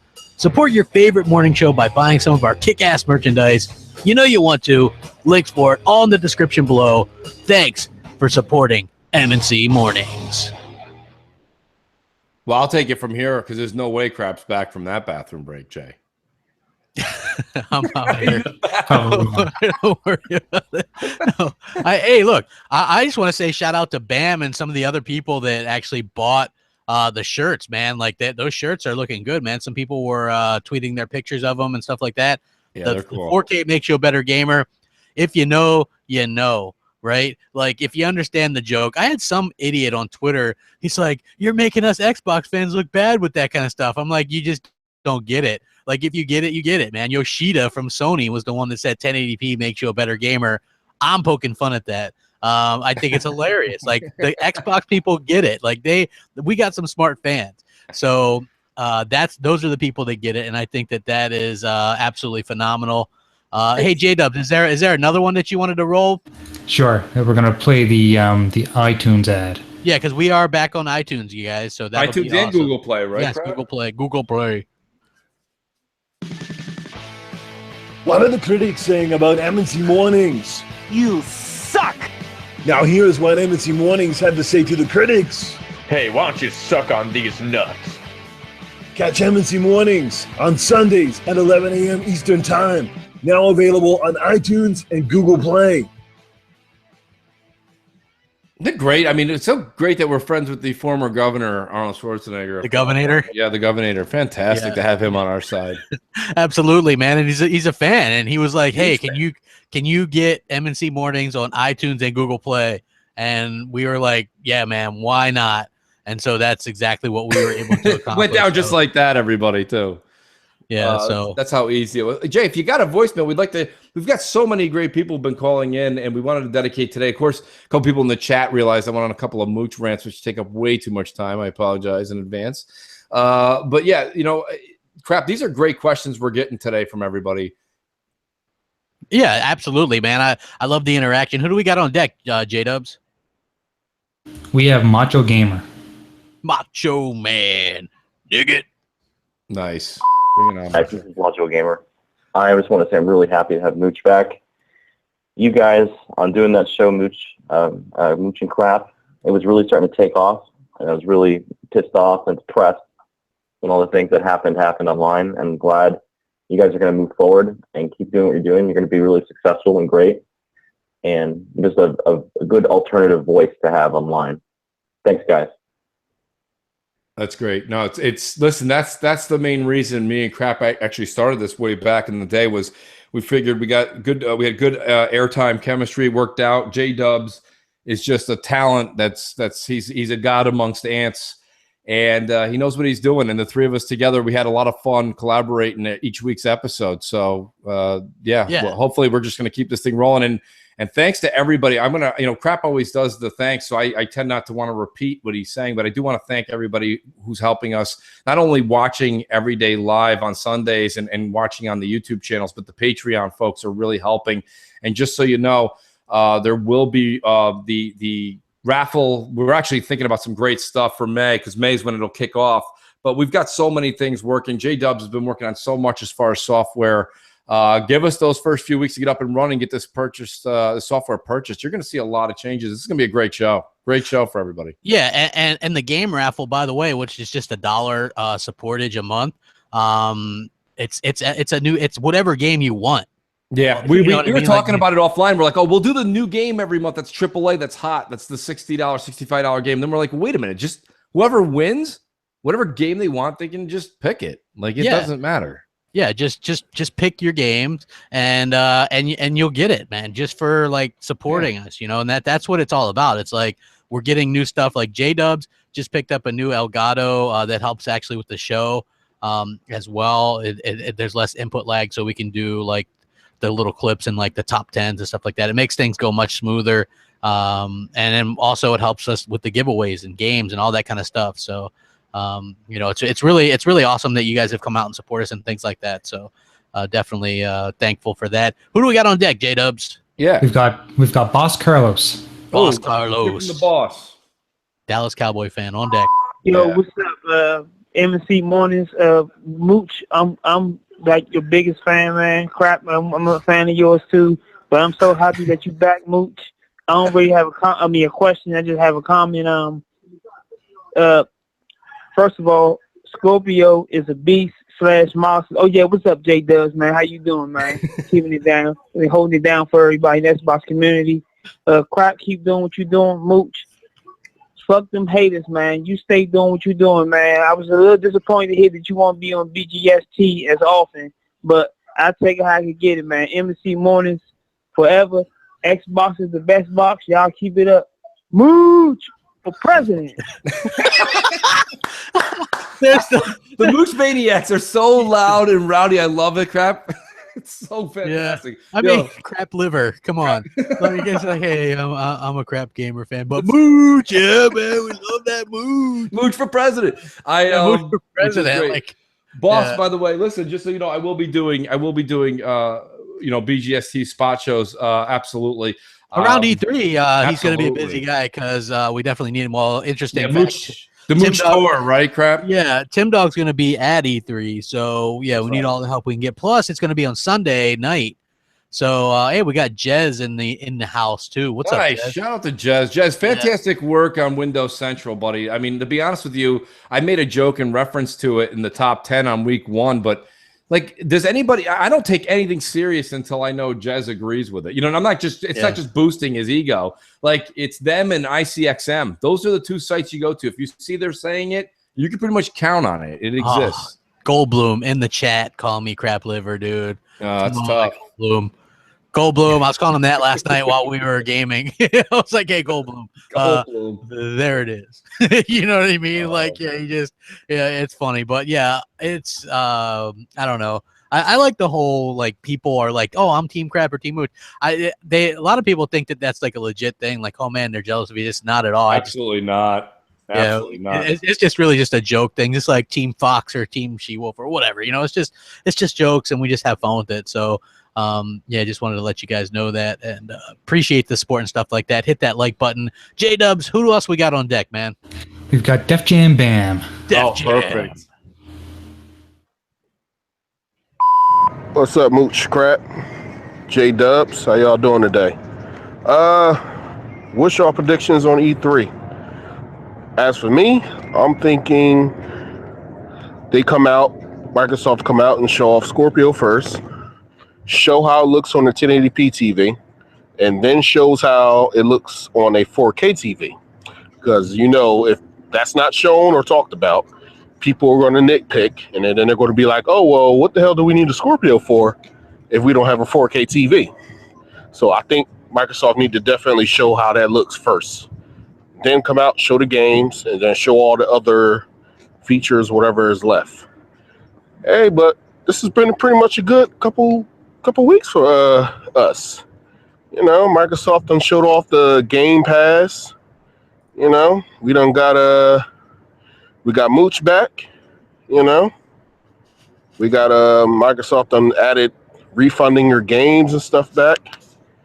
And now, only thing they need to add now is gift games. Yeah. I can't wait to if they do gift games, they got to do gift games and gift DLC. So that way, I can give Mooch DLC for the Division. You know, he ain't got to worry about mooching nobody for that. I got you, Mooch. I got you. And as for you, Crap, congratulations on your 30,000 subscribers, man. Keep doing your thing, man. Fuck them haters. Don't worry about them. You just keep doing you. And yeah, everything's on track for E3.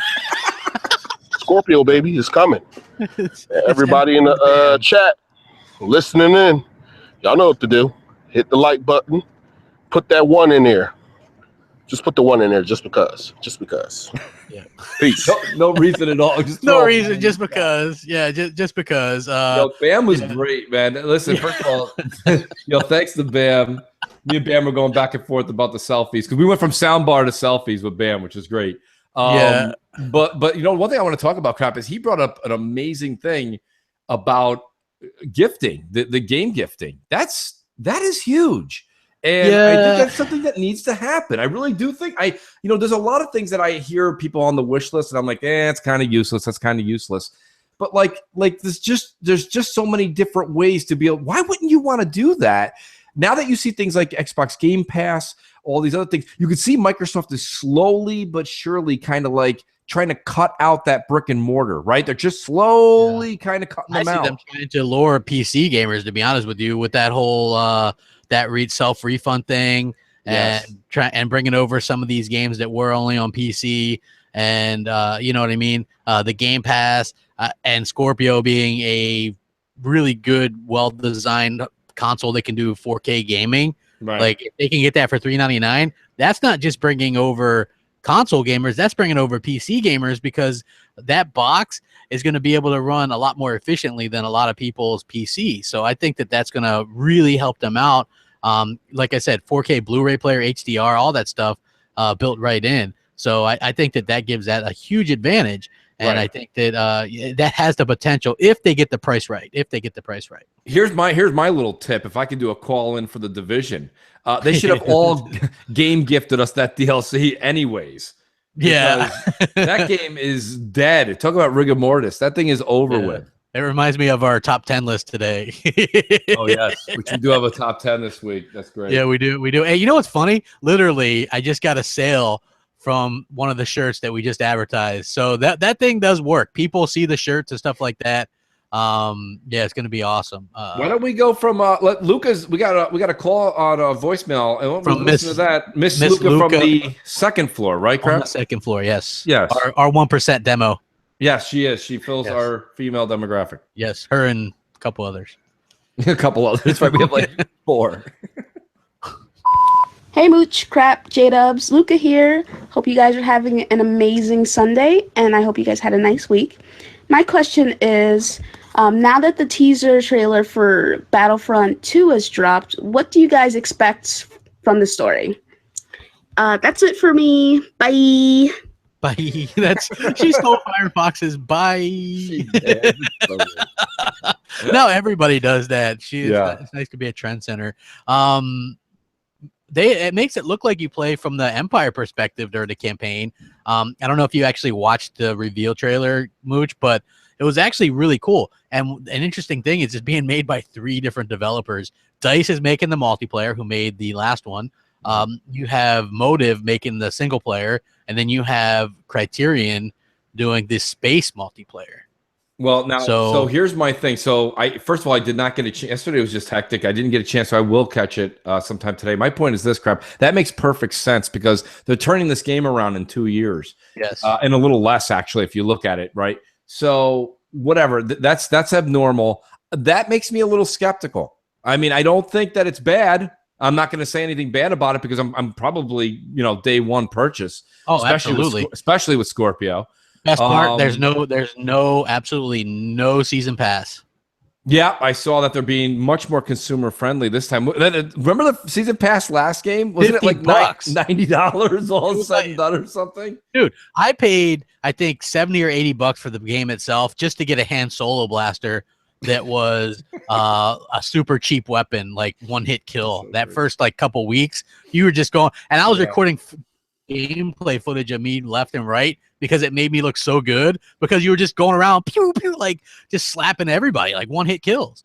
And so but that was wrong to do a pay to win type deal or whatever, getting something that other people, and then so this, it's through all the eras, man. You got the prequels, the new stuff, the Clone War, that's what I love. It looks awesome.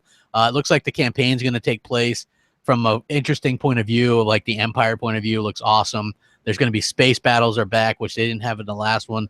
I'm super excited about this. It's going to be huge.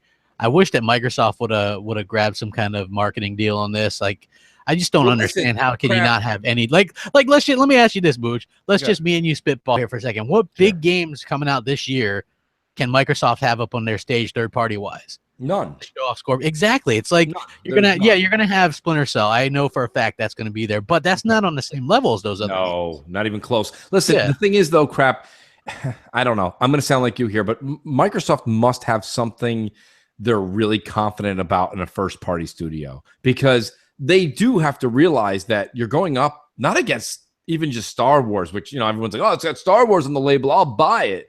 People are buying Star Wars toilet paper. My point is that but I mean, my whole issue with this is that they must have something up their sleeve, because everybody knows that and we saw this from the PS4 Pro debut, right? When they had that they lifted the curtain, they showed the PS4 Pro and we heard crickets. Showing just hardware is not going to be enough for them. So they have to show something, and they have to really wow people. And they have Red Dead on the stage. Sony's going to have Red Dead. They're going to have COD. They're going to have Destiny. I mean, that is a, and then they're probably going to show all of their first party, which they have a lot to show. Now they're going to show all the stuff we saw last year, probably a little bit more gameplay. and some release dates possibly. We got 0 release dates, I believe, last year. So listen, this is going to be Microsoft. Really, Phil's really gonna. I don't know why he didn't pick up one of those. All he needed was one. I know he needed one. Exactly. He just needed one. Just needed one. Yeah. Like, something big. Do we know if Call of Duty is Sony's? Is that confirmed? We don't. That's not 100% confirmed. The other 3 are 100% confirmed now. But because there was talk, and I mean, I think you even mentioned it. Yeah. It was speculation. It's purely speculation, people. So no, we're not saying. But if Microsoft could at least try to get back Call of Duty, that is at least one of the big players this fall. So marketing rights on that. They're going to sell a lot of consoles with that if they package the game with it. Just a thought. It would be really nice if Phil grabbed one of the big 800-pound gorillas in the room. J-Dubs makes a good point in the chat. He says Shadow of War, but that's an August release game. Yeah. So even though it's going to support Scorpio, it's still an August the other game thing too is let's not forget Shadow of Mordor became more and more popular as time went on, kind of like Rise, right? Rise got more popular. Rise wasn't that popular when it first came out. Shadow of Mordor was popular. They gained momentum over the years. So Shadow of Shadow of War is going to be huge, but not on the caliber of, Red Dead Redemption is going to beat pretty much, I think, every game we've mentioned. Yeah, absolutely. Red Dead Redemption is going to be huge. The main thing is these games take the eyes off the Scorpio version because they're probably not allowed to show that. Right. So all you're going to have is like my lemonade stand mooch rant from a week ago. Is basically you're going to have Aaron Greenberg on the other side of the stage just being like, no, but ours is better. That's fine. But somebody's going to be like, behind closed doors, it looks so much better on Scorpio. Yeah. Oh, can we see it? No. How do you translate that to a casual consumer? You can't. And that's the problem. Absolutely. Hey, when we get to 300 likes, we'll go ahead and run the top 10 for you guys. We got a really good top Crap 10. holds the top 10 ransom. I love that. I am. As soon as we get to 300 likes, which is, I don't think that's too much to ask for. 300 likes. The last time you said that, we shot from 280 to like 331, which was like insane. Yeah, and our top 10 this week is top 10 games that people don't give a shit about this generation. Yeah. So it's going to be a good one, and it's going to be funny. Hey, I also wonder, would you guys be interested in, for like the Patreon supporters, maybe getting some outtakes and stuff? Because me and Mooch do some pretty funny outtakes, just like it's really funny. Hey, J-Dubs, what do you think about our outtakes? Do you think they're funny? Oh, some of them are hilarious, actually, when you guys are just going back and forth. And I think Mooch went over one section, I think 3 times, that I had to edit it out, and just the laughter between you two is just, it gets me laughing for sure. Yeah, I appreciate that. Yeah, no, we do. Sometimes when we're doing a quick just video or recording of the top 10, or we're doing just a couple ideas and skits that we got coming up, we'll go for like an hour and a half. Crap, I'm like, it'll only be like 20 minutes. I'll be recording for like 20 minutes is an hour and a half, 2 hours. Yeah. So. Well, yesterday we were like, hey, we got to record the top 10, and then you get a phone call, and you're like, a phone call. You're like, hold on, Crap. Oh wow, we're sitting at 299. One more. It was like 50 minutes later. We were like back at it. I was messing with all the sound effects. I was like, ding, ding, ding, and then you're like, yo, Crap, what's up? Oh, we finally hit. Sorry about that. We finally hit 300. We hit 300. Absolutely. J-Dubs, you ready to roll that top 10? Let's do it. Let's rock and roll. What's up, everybody? Welcome to MNC Morning's Top 10 Countdown once again. And today, guess what we're doing, Mooch? I'm hoping we're doing a top 10, or I showed up to the wrong appointment. No. We are doing top 10 games that people don't give a shit about this generation. That's it. Yes. And so I think people are really going to enjoy this one. I'm going to kick it off with number 10, Gravity Rush 2. Yes, the Vita game got a sequel on the PS4, and surprise, surprise, I think like 2 people bought it. It made it in a lot of the lists, quote unquote. But at the end of the day, nobody gave a care about this game, and I can't blame them. No, I don't blame them one tiny bit. To be honest with you, I had heard that Gravity Rush came out. If it wasn't that we talked about the low sales that it actually did, I wouldn't have even known it came out. Gravity Rush 2. Exactly. Listen to this one. This is great. Number 9, Mirror's Edge. Catalyst, I believe it was. And, the problem is this. My issue was the nostalgia factor. We sat here all this generation saying, please, God, give me a game like Mirror's Edge. Bring me what I got last gen. Bring it back, Microsoft. Bring it back, Sony. Bring it back to, I believe it was an EA. To be honest with you, it's just terrible. People got it. Their expectations were too high. The game didn't do well. I think it was in the vault in less than 6 months. Yeah, see you in the vault. See you in the vault. You know what I mean? Oh, wait. Yeah. Oh, hold on, folks. That's down a little further down the countdown. Yeah, exactly. And those that know will get that reference.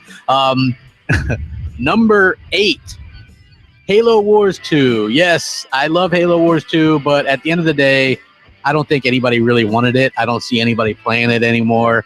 It was fun at the time. I heard that it's completely dead on PC, and Xbox fans, the ones that bought it, which apparently weren't many, have already stopped playing altogether. Even though I like it, I don't think the RTS genre translate well to console gamers, and so I don't think that really anybody gives a shit about this game. Nobody. No, that's a good point, Crap. Number 7, Evolve.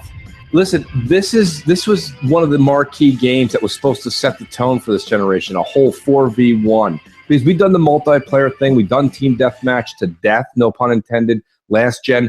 This 4v1 Evolve thought, brought to you by the people who made Left 4 Dead, was supposed to be the next greatest thing, and it just bombed. Nobody, because here's what I've always said. When you get on and you play and you game, you don't want your game experience to be based on how good or bad one of the other 4 characters are in your party. You want to play team deathmatch, it's about your skill level. Yes, you need everyone to contribute to win, but at the end of the day, games like Evolve, it's just not gonna make it. It didn't make it, it's not gonna happen. And that's probably why Fable Legends was pulled back, and we're gonna see what Phil's gonna do with a reboot. Yeah, and surprise, surprise, Microsoft had a brilliant idea of marketing that game. So they had marketing rights. Like, good job. You know, number 6, Battleborn. Yes, I like Battleborn. I think it's okay game, but nobody else cares. Guess what? This game was very similar to a little game from Blizzard called Overwatch, and so nobody really cared about Battleborn, even though it is technically a pretty decent game with a story and all that kind of stuff. It's just one of those games people really forgot about. There's a rumor that it might go free to play at some point. You can pick it up most of the time for like $5 used or something. So that's one of those games that nobody cares about this generation, and that's kind of sad. But still, Battleborn, you kind of suck, bro. Yep, totally agree, Crap. Number 5. Apparently, neither green nor blue discs are sexy because Titanfall 2 can't even be given away. Titanfall 2, I'm sorry, you are probably one of the games I look forward to the most this generation, and it was just the largest letdown. I understand that you paid attention to the single player, but the single player, when you actually stop and think about it, for the folks of you that did enjoy it, it was just too much platforming, not enough actual gunfire, and the multiplayer is a mess. It is probably one of the biggest letdowns for me personally this generation, and I think that next time Titanfall and Respawn, they need to go back to the drawing board. Actually, they don't have to go back to the drawing board. They already have it. It was the recipe from Titanfall 1 that worked so well. You had an amazing product. Go back to it. Number 5, Titanfall 2, such a disappointment. Yep. See you in the vault. See you in the vault, people. Yes. Number 4, Knack 2. I know this game hasn't released yet, but who in their right mind asked for a Knack 2? Nobody. Even if the first one did okay, based on the fact that what were you going to pick up with the PS4 at launch, either Knack or Killzone? Like, I mean, honestly. So, and they bundled it with everything. Like, this game just reeks of desperation. It's a game that, much like some of the other games on the list, you just question yourself, like, why? Like, who asked for this? You know, like, Next Gen always says that about Voodoo Vince. Who asked for Voodoo Vince? Who asked for Knack 2? Like, come on, man, slap yourself. Nobody wants that.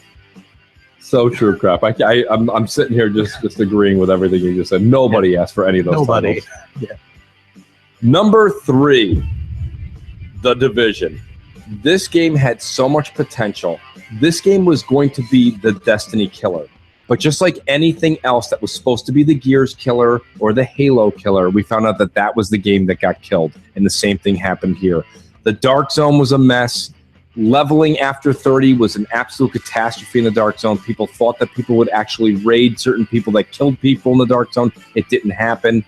Love the environment, love the art design. They had everything in place for it to be a Destiny killer, but just like everything else, it didn't have the support, whether it be the community that gave up on it, and definitely the developers.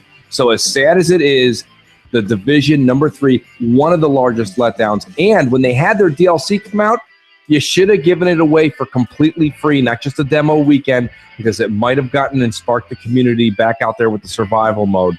But for some reason, they just didn't do it. Such a shame the Division goes down. Yeah, and somewhere Def Jam Bam is like freaking out because he loves that game. But yeah, it is pretty garbage. But that was a hell of a week, that first week that game came out. I gotta say. Great first week. Yeah, great first week, but $60 not worth a week. Sorry. Yes, agree 100%.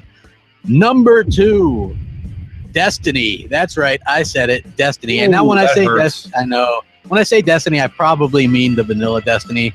That was a huge letdown for me personally. I was excited by the prospect of the Halo creators doing like this shared world kind of game.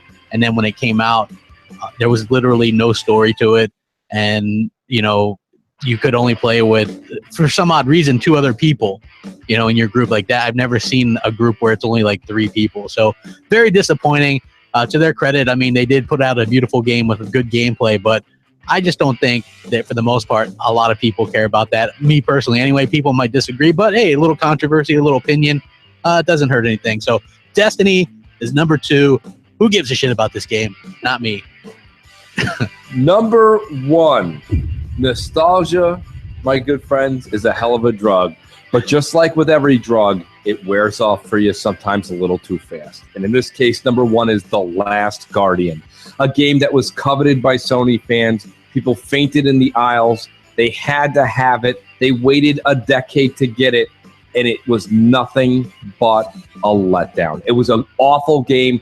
The game mechanics were messed up. The art design was subpar. And I'm sorry, it looked like it was just thrown together. But of ultimately all the games in this generation that let us all down, even Xbox fans that had no interest in purchasing this at all had to sit back and laugh at this was just a thrown together, just quick money grab by Sony. Number 1, The Last Guardian. Nostalgia is a hell of a drug, people. Don't fall for it again. There it is. That's your top 10. Hell yeah. Hopefully you guys have a fantastic Easter. We're happy to put on a show for you and entertain you because we enjoy doing it and you guys deserve it. Thank you guys for rocking out with us. We'll catch you next time. And if you have any suggestions for a top 10, let us know. We'll be happy to do that for you. We'll catch you next time. What do you got to say, Mooch? Happy Easter and thanks for being here today. Yep. We'll catch you next time. Awesome. I love the top 10s. It seems like people really enjoy the top 10s a lot. I always see a lot of back and forth conversation in the chat and stuff, which is always pretty cool in my opinion. And Mooch's mic is muted still, and he might not notice that. He might be trying to talk, or maybe he went to the bathroom, and I'm all alone now. No, you're not all alone. I'm still here. I got J-Dubs. Hey, what's up, J-Dubs? I'm trying to come up with a really cool analogy right now, but I'm just not as good as Mooch. I'm sorry. I know. I'm with you, bro. What's up, Mooch? Sorry about that. I'm just like, I have so many different, you know what it is? It's great though. We have so many things going on. I'm trying to watch the show. Like, it's fun to watch the show. Like sometimes I'm actually just watching Jay's like miraculous work behind the scenes. So I apologize. I'm here. Yeah. So yeah, we definitely do appreciate everybody that enjoys the top 10. We've actually got plans for other stuff too. It's just the first couple of weeks have been really hectic with getting together and actually doing that. So like last night, we didn't get J-Dubs the voiceover for that until like 7 o'clock last night. Yeah, and I was trying to watch the hockey game. I'm trying to watch the hockey game, and I'm trying to do the editing at the same time, and my God, it's distracting. Yeah, so we were like, hey, we're gonna go ahead and send him that one or whatever, and we did. So, but we got some really cool stuff like Mooch and Crap reviews and some other kind of stuff that we're working on as well. So stay tuned for that, and really appreciate your support and stuff. But let's go ahead and dig into some more voicemails. Do we have anybody on deck there, J-Dubs? Yeah, we have a new caller. Goes by the name Mike the Janitor. Okay, Mike the Janitor. Hey guys, this is Mike the Janitor calling from the Boston, Massachusetts area. I wanted to call into my favorite morning show, Mitch and Chris Gamer. I had a question for you guys, since you guys seem to be so knowledgeable on this stuff, especially Mitch. Is it true as a janitor The best way to clean up little kids' throw up is by using the tears of Sony fanboys. I want to thank you guys again for allowing me to call in and keep on doing what you kids do. Later. We get the weirdos, man. Even on Easter. We do, Like, even I don't- on what the hell Easter. was that? Like, I'm just sitting there like, oh, okay. Yeah, I mean, pony tears are good for a lot of things. You'd be surprised. They make a good lube too. I'm just saying. we'll go right to a call, I guess. Yeah. Like the janitor. That's great. That's wonderful. MNC Mornings, what's up? How can we help you? Sorry, guys. I'm not taking the calls right away because I was in the middle of doing something else. So, but That's all right. I can't complain, Jay. I was in the middle of doing something. I'm actually watching the top 10. And that's when Crap's like, Moocher, you're still on mute. And I'm like, no, I'm here. I'm enjoying the show. I have a big thing of popcorn here, and I'm just enjoying it. Yeah. No, so Crap, what's another, while Jay's kind of getting everything organized there, what's another subject that we were kind of talking about? We were kind of hitting up Xbox NPDs. And yeah, wow. That's great. Yeah, there's some NPD woes there, and I think that's to be expected. I think maybe I was a little bit maybe not expecting them to be like behind 3 things, and I believe they were behind the 3DS, the Switch, and the PS4. Yeah. So I mean that was kind of, I guess, a little bit surprising, but them losing wasn't much of a surprise because I mean the Switch just came out. It's a new console. So obviously people are going to go out and get that. And I guess it sold like 1 million or something here in the US. It's their best selling thing, like even better than the Wii. So I think that surprises everybody. But I don't think that doesn't devalue anything. I've said that all along. Like, I poke a little fun when they win. Yeah. Like, hey, yeah, they won. Woo. And I'll rub that in. But at the end of the day, it doesn't really matter to me one way or the other. If they win or lose, because I'm still playing my Xbox more than anything else. So no, I totally agree. And I mean, the thing about it, you said earlier, we kind of talked about it, we skimmed over it. Maybe this is just something that they're doing where they're just keeping everything low key right now, Crap. So they're not throwing it. I won't use the word throwing the towel, but they're definitely not like putting their best foot forward right now, but they don't have to. That's my whole thing. Like they don't have to. Yeah, I agree 100%. They don't have to. I think it's I mean, it kind of is what it is, but I think that they have a chance to really pull something together when Scorpio releases. I think that they have to take a page out of be a little bit unconventional. I know they usually release all the Xboxes around November, but release this one early as you can. Look, if Nintendo's proven anything, is that people will buy these things no matter when they're out. Why not win a few, NPDs in the meantime, and then that way people can have these in time to play these big games. You know what I mean? Yeah, no, I totally agree with you. Totally agree with you. So I mean, I think that would be the best idea. J-Dubs, who we got on deck, bro? We have Noof Nukem. Oh, let's get Noof in here. It's your good old buddy Noof No Chills Nukem here. Now, I just wanted to quickly state something, and hopefully I'll get you guys to weigh in on it. We already know that Microsoft is kind of behind the 8 ball this generation, and I think they personally have more to lose by not selling Scorpio at sort of a rock bottom price, essentially, than having them be priced really high and sitting in the shelves and not selling at all. Because at the end of the day, you want to sell software, and I think they need to improve their reputation. So what do you think about that? Do you think it's more likely that they will sell kind of low so that way they can get these things out? I mean, if you still can't afford Scorpio, you're probably going to go and buy an Xbox One S. So great either way. So what do you think on that? Just kind of weigh in. Do you think Microsoft needs to sell it sort of at a rock bottom price just to do that? Yeah, if they want to shock the world, they need a rock bottom price. And when I say that, I mean $399. I don't think there's, I mean, you can have a more expensive version too, but let's face it, this thing is looking to attract the people that went out and got the S right away. But Crap, do you think that $399 is that achievable right now? Yeah, I think so. I think it's more than achievable. You think maybe it's achievable because of the fact that they took somewhat existing and just kind of re-engineered it back on their own? They're relying heavily on DX12. those types of things that are all in-house features that Microsoft owns. Yeah, it's using some parts from the S as well. So I mean, you have that, and I think that they help develop some of this stuff and come up with some of this stuff. So I think that it's not out of the question to get $399. $499, it might be hard for people to go, oh well, you know, is 4K. Yeah, I'm starting to drink the Kool-Aid crap. I'm starting to believe in what you've said for a while. I'm starting to think that I didn't think $499 for but that was different. I was thinking more like Microsoft was going a certain direction with the hardware. Now that I see that the hardware is just amazingly fine-tuned and engineered, I do think that they have to stick with a $399 is the sweet spot, because even if the competition's $350, they can compete at $399. You know, and maybe throw in Halo 5. You know what I mean? If you throw a game in there or something that you say, well, now you can play Halo 5 in, you know, 4K 60 for, you know, single player or something. I don't know, whatever they can do, or the 4K textures, or, you know, this and that. But give them something, or throw in Halo Master Chief Collection, or like, you know, Xbox or Halo 3 Anniversary. Halo 3 Anniversary. Which, by the way, like at the AMD thing, they showed Halo 3, right? Yeah. But you have to believe if there's some kind of Halo 3 thing coming to PC with 4K, whatever, doesn't it make sense that that's coming to Xbox as well? Yeah. I mean, listen, I realize, and I had people go, oh, well, who cares about another Halo, blah, blah, blah.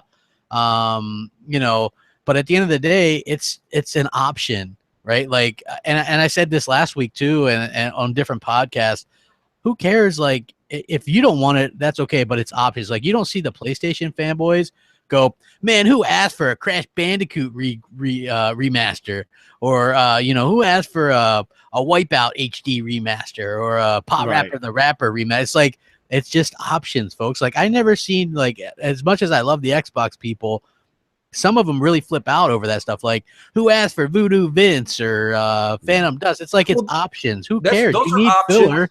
Yeah, throw in filler, throw in options. Yeah. I mean, like, there's not a lot of people that want a Gravity Rush 2 on the PS4. I don't think, anyways. Yeah, and I kind of doubt it. yeah, so, but it's filler. It's thrown in there, and so that's fine. The thing is that, like, I think what a lot of Xbox fans want crap is they want that filler, and then they want a, you know, a couple of, you know, AA, AAA type games thrown in as well.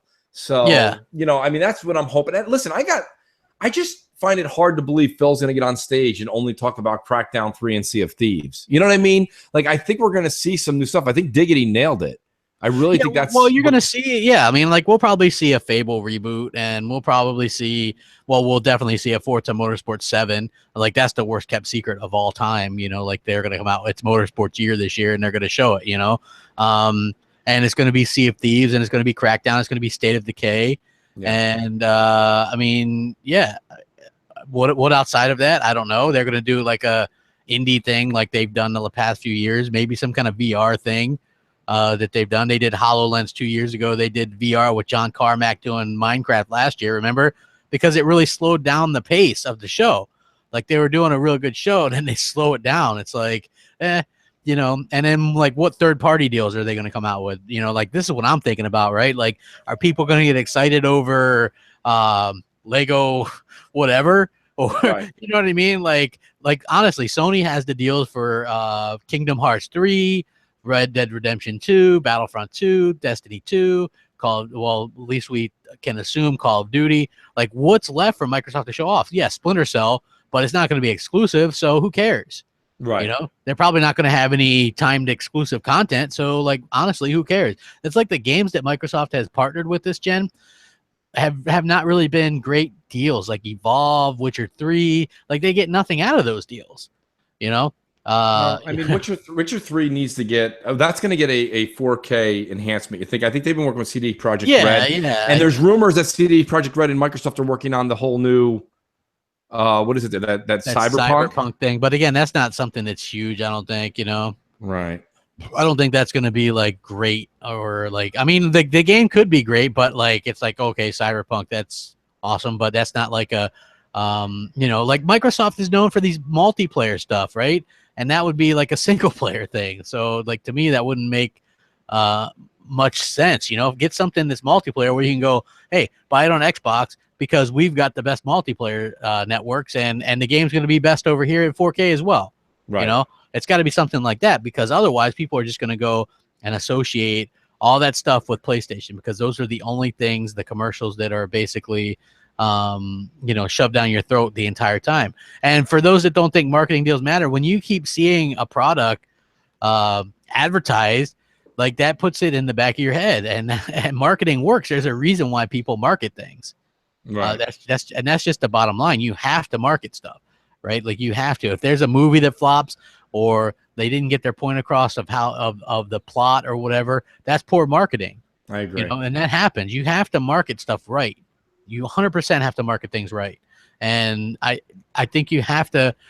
And the worst than not marketing, you can't show these games.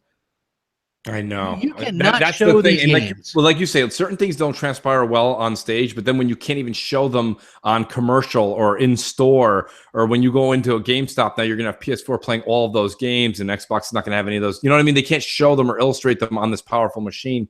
That does hurt. That does hurt. Yeah, it's one thing saying, hey, we're going to have the best versions of all these multi-plat games, but it's like most people are like, show it to me and I'll believe it. You know what I mean? Like that's just, it's like show it to me, like the show me state, right? So I just think that it's like people want to see this stuff. What good is it if we can't? I agree. I totally agree. Do we have another voicemail? Yes, we do. We have Slapnuts. Slapnuts. Slapnuts. Crap. It's your boy Slapnuts. You know, the one you never added in like 5 months. Yeah, I'm still waiting. Shit, it's just pending. What the fuck? Anyway, what do you think the chances of Microsoft adding YouTube, native YouTube streaming, like the way they have Beam on the Xbox Scorpio? And why don't we all just like send mad messages to Xbox, just like letting them know like we all want that? You know what I'm saying? Until like they finally add it. All right, yo, add me back, brother. Brother, I'm still waiting. Thanks, cool man. All right, bye, peace. I love you. That's great. Yo, it's awesome. Yeah, I'll add him back, man. Slapnuts. Dude, I think that it's one of those situations where it has something to do with Google or something. I don't think Microsoft gets along very well with Google. YouTube being Google, that because I had heard that they were actually working on some kind of thing for it, but then Google started pulling like Microsoft stuff off their stuff, like, and cutting support, like if you were on their browser or whatever. So Microsoft, in order to get them back, we're doing that. You know what I'm saying? So maybe never. I don't know. I think the best, it is a little bit unfortunate because like me and Mooch, well, we obviously going to stream a lot from Xbox. And so your options are either Twitch or Beam, right. But the problem is like, you have thousands of subscribers on YouTube, not Twitch or Beam. I have 30,000 subscribers on YouTube, not Twitch or Beam. Right. So at the end of the day, it's going to be hard to kind of get that, which by the way, I was told, I think it was Foxfire told me last night, you can download like your stream off Beam and then upload it to your YouTube channel, which is kind of cool. Okay. That's so you might want to do that. Cause I think like, it was a pretty fun stream or whatever. Well, Beam was very intuitive. It was easy to use. It was very simple. It's embedded into the Xbox One now. So you just go down to stream. It's right on your left side, your guide. You click on it. You have a couple of things. You can change the name of the broadcast title. You can put in a couple of different things you want to have as far as party chat, add your party in there, mic, camera if you have a Connect, and you just start broadcasting. And I don't know, personally, the outreach is the hard part here, crap. And that's where it's going to compete with the YouTubes and the Twitch. And it's going to take time. That's a time thing. But what I've found really interesting is the Xbox community has embraced it. I mean, my phone goes off because I have it. It's like so-and-so's broadcasting, so-and-so's broadcasting. I mean, at night from Thursday through Sunday, you just see like that thing just pings like crazy. People are just showing their games, communicating, hanging out with the community. I think it's going to blow up. It's probably going to take a year or two to compete with Twitch, and it's going to need Microsoft support and advertising. Yeah, I agree 100%. J Dubs, we got somebody on deck. I think it's Space Cat. Okay. It is Space Cat. Hey, what's up, Mooch and Crap? I was just wondering, now that the Scorpio specs have been revealed, do you think it'll be $3.99 or more towards $4.99 now? Okay. Doesn't get old. I love it. Yeah, I think we're looking at $3.99 Space Cat. Yeah, I think we'll see a $4.99 one as well, but for me, it's got to be $3.99 all day. Just because that's got to be the price point to match. The Pro is probably going to be $350. So I think $50 more, people might go, oh well, yeah, it's worth it at that price. But if you start talking $150 more, that's the point where people probably aren't going to make that buy, like some of the more casual or whatever. So it's interesting, man, because like I hear a lot of people talk about Project Scorpio, but you know, they're just like, well, yeah, man, you know, that Project Scorpio, what's that all about? You know, it's like, so they're going to have to do a good job talking people into it, which is, again, that could really bog them down at E3. Like, you don't want to get caught into a 10 or 15 minute discussion at E3 about hardware, because the media and everybody's going to eat them up at that point, because you know what Sony's going to talk about? Games. Like games. They're going to have Red Dead 2. They're going to show off The Last of Us 2, Call of Duty, Destiny 2. You know what I mean? They're going to have God of War. The thing about it, though, is at the end of the day, when you watch all the media coverage, generally in the E3, they want to see what's going on as far as first-party studio games, because we all know Red Dead's coming. We all know Destiny 2 is coming. These companies are doing a great job of showing us these games way in advance. You know what I mean? We're going to get all of these premiere presentations on Twitter and YouTube in the next coming months. But like, that's, even though they're going to show those on stage, that eats up a lot of Sony's time. So I mean, I think you're going to see things like Detroit, you're going to see Days Gone, you're going to see God of War, you're going to see, I don't know if you're going to see, I don't think you'll see more than another CGI of The Last of Us. If you do, it'll just be like a very, very small scene that's clipped in between CGI. And then I think you're also going to see the whole Uncharted, whatever that DLC is that's coming up. Crap. Yeah, that's coming out rather soon. So they could do that. Maybe is that an August release? Yeah, August 22nd. Right. So I mean, you'll see it at E3, because why not? Right. That's something to get everyone excited about, because in 6 to 7 weeks they can play that. Yeah. All right. Who we got on deck? J Dubs. We have Tony Berg. Nice. Oh, that is nice. Tony's always on Twitter. Yeah. Hey, Crap. Hey, Mooch. This is Tony Berg on Twitter and from YouTube and Xbox Live, Knight Rider, AHA. Been in contact with YouTube for a little bit on there. Just want to kind of, well, first of all, I just want to say, Mooch, welcome back, brother. Good to have you back. Crap, keep up the good work, man. Let's keep on these ponies' tails, because they're annoying as hell. So, question for you. Actually, it's two questions, but number one, do you think Microsoft will take a loss on the Xbox Scorpio in order to bring it to a really low price point? Question number two, what new IP do you guys want from Microsoft to come out on Xbox? Personally, I think I would like some kind of story-driven action-adventure game, which I think a lot of us are waiting for. Anyway, be great to hear what you guys think. Keep up the good work, guys. Awesome. Bye. I think Microsoft's willing to take a loss because they're getting their teeth kicked in. So it's all about the services, like getting people to use Xbox Live, getting people to buy the software. They've got a lot of stuff like that. So, yeah, I definitely think they're going to be willing to take a loss. I don't even know if $3.99 would be much of a loss, to be honest with you. So, I don't know. And as for a new I'll tell you this much, but Crap, I do think they're going to take a bit of a... If they can't get it to $3.99 with a slight profit or break even, they're going to get it to $3.99 one way or the other. Yeah, I think. I mean, as far as the hardware space is concerned. Yeah, I agree 100%. And as far as the new IP, like I said, they need some kind of RPG. Just throwing that out there. Get an RPG. That's one of the things they're lacking. What about you? Well, I mean, I don't know. I mean, we answered this before. I've been thinking about it time and time again. I think that maybe they should do something with that. Remember that Shanghai heist or whatever that thing was that we saw originally from? Yeah, that was coming from now the Coalition was Black Tusk Studios.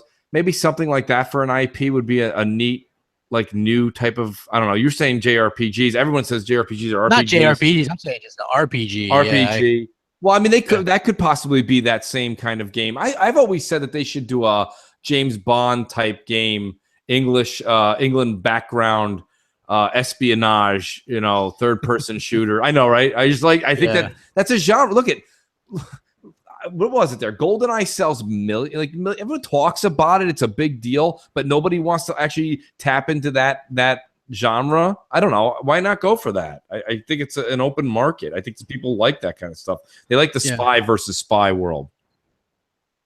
Okay. Oh, well, J-Dub says we have 3 more voicemails. Do you want to push through Mooch? Yeah, let's do some voicemails and then we'll spin the wheel or whatever. Let's do the we got Tony the Pony on deck. Of course we do. Perfect. Hey Mooch, hey Crap, it's Tony the former pony. I didn't ring in last week because I was just a little bit overcome with the excitement of Scorpio. I sort of didn't want to leave like a real fanboying out message, because I'm a massive Xbox guy now, and I was just so happy that that Microsoft came through with what they promised, and people talking about this and that, and you get all the haters coming out saying that it's going to be too expensive and and Xbox got no games, and I'm like, man, those guys are salty, like, if that was me and I was still the pony that I was a toxic pony fanboy, if you didn't know.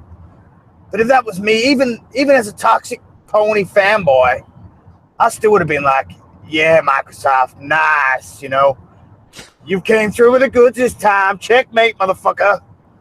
And, but some of them, not all of them, a lot of those Sony guys are really good guys. And I'm sure some of your listeners are Sony guys, and I'm not saying anything bad about them. I'm just talking about the toxic fanboys, the media outlets that just can't wait to jump down Microsoft's throat. But I'm telling you, you've awakened a sleeping giant this time. And media outlets, Sony, everyone, Sony especially, with their dishonest tactics.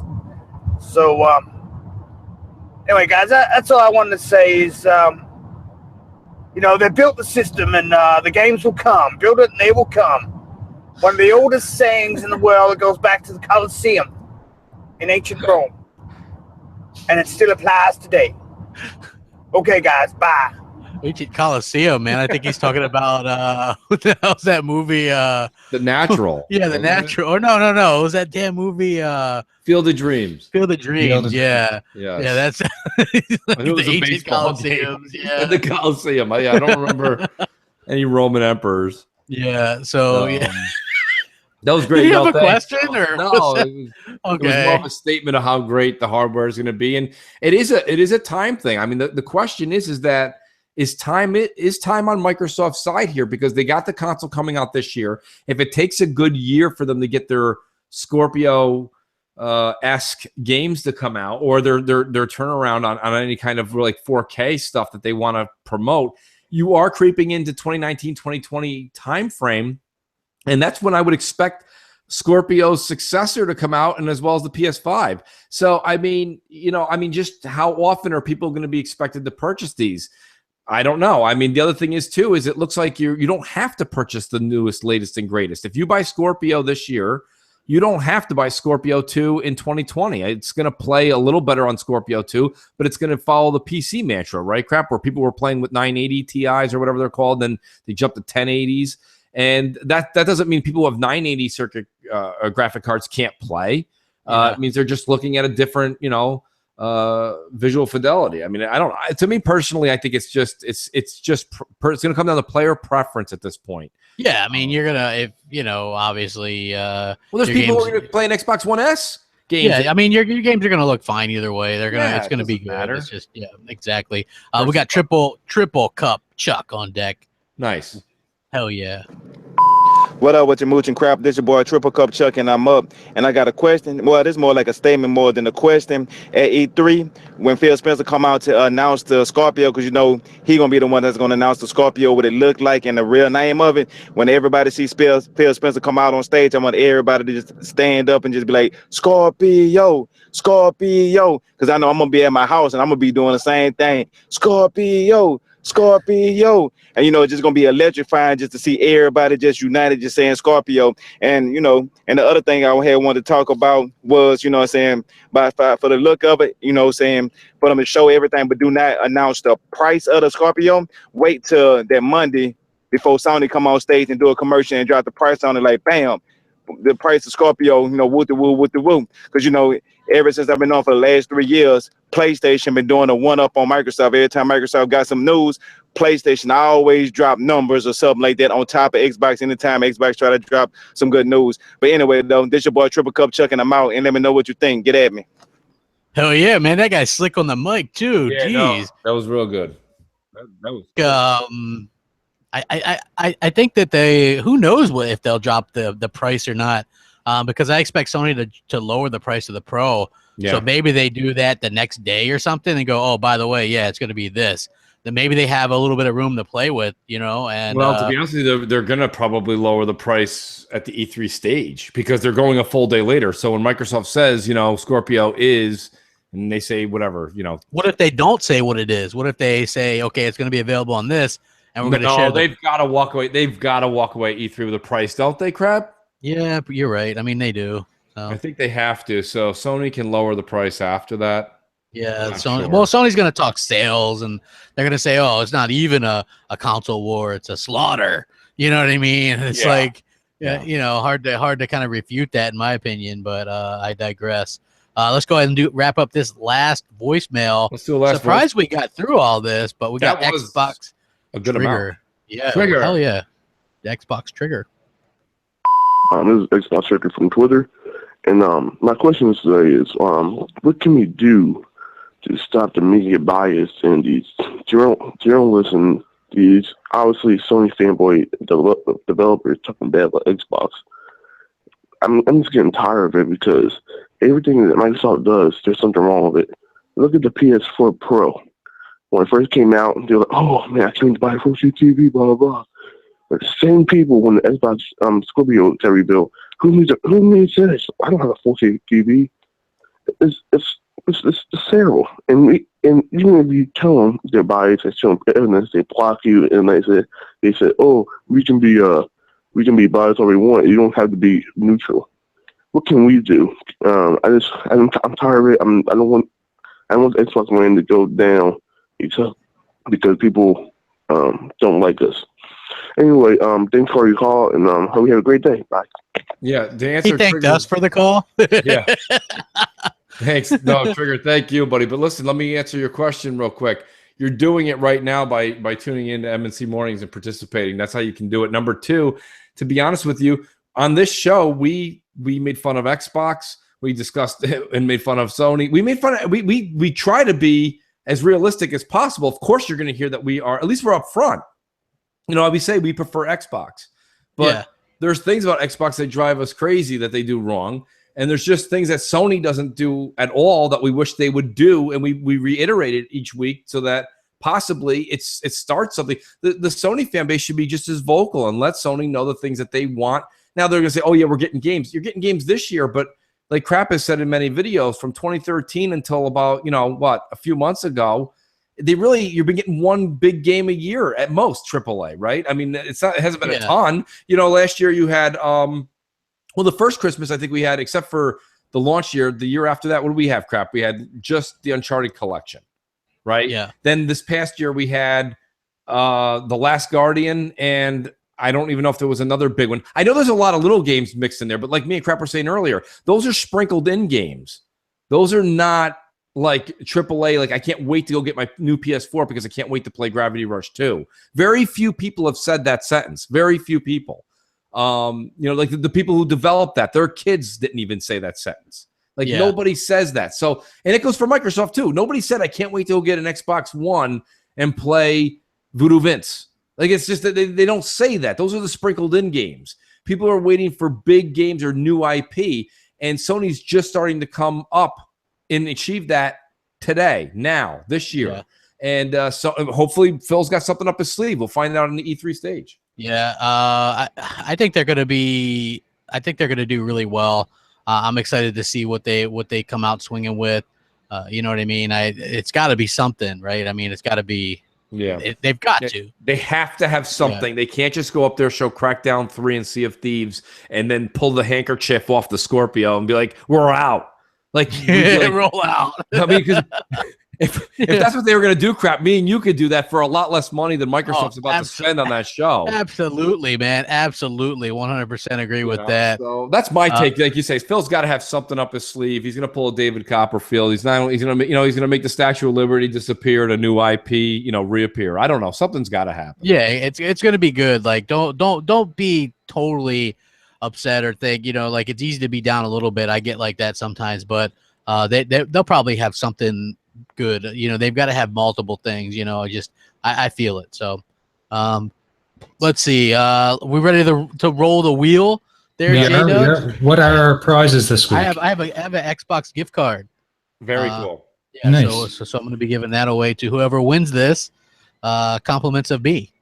So nice, crap. That's very nice of you. Yeah. Okay. Here we go. Hold on. Let me set this thing up real quick there. For some reason, it's not. There we go. Okay, we're ready for the first spin. Oh, there's only one spin today, right? Yeah, just one spin today. One spin. Okay, here we go.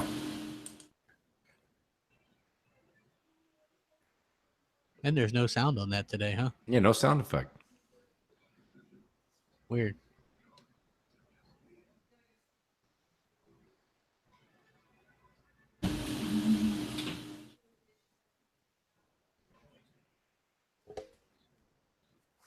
Triple Chuck, yo, much deserved too, because he had that radio personality on spot today. Yeah, he did a really good job, and awesome. So congrats, Triple Chuck. Sorry, that name's hard to say sometimes. Yeah, absolutely. We appreciate everyone watching. I hope you guys all have a really happy Easter. Please support the Patreon. That means a lot to us. We're doing a MNC morning show tomorrow sometime. For the Patreon supporters that support us at that level. Yep. So be on the lookout for that. We're streaming Friday night on Beam. Follow Mooch's channel for that. We got a lot of stuff coming up. Make sure you guys call and get your voicemails in for next week as well, because that's going to be awesome. It's going to be awesome on Mooch's channel. So check that out and make sure you subscribe to him as well. Got anything to say, Mooch? Yeah, I just want to reiterate what you said. I mean, thanks to everybody in the Patreon. That's amazing, the support we're getting, and it just keeps growing. So I'm seeing all the I just supported Mooch and Crap on Patreon, on Twitter. Amazing thing to see. The community's been fantastic, and trust me, you will see the dividends.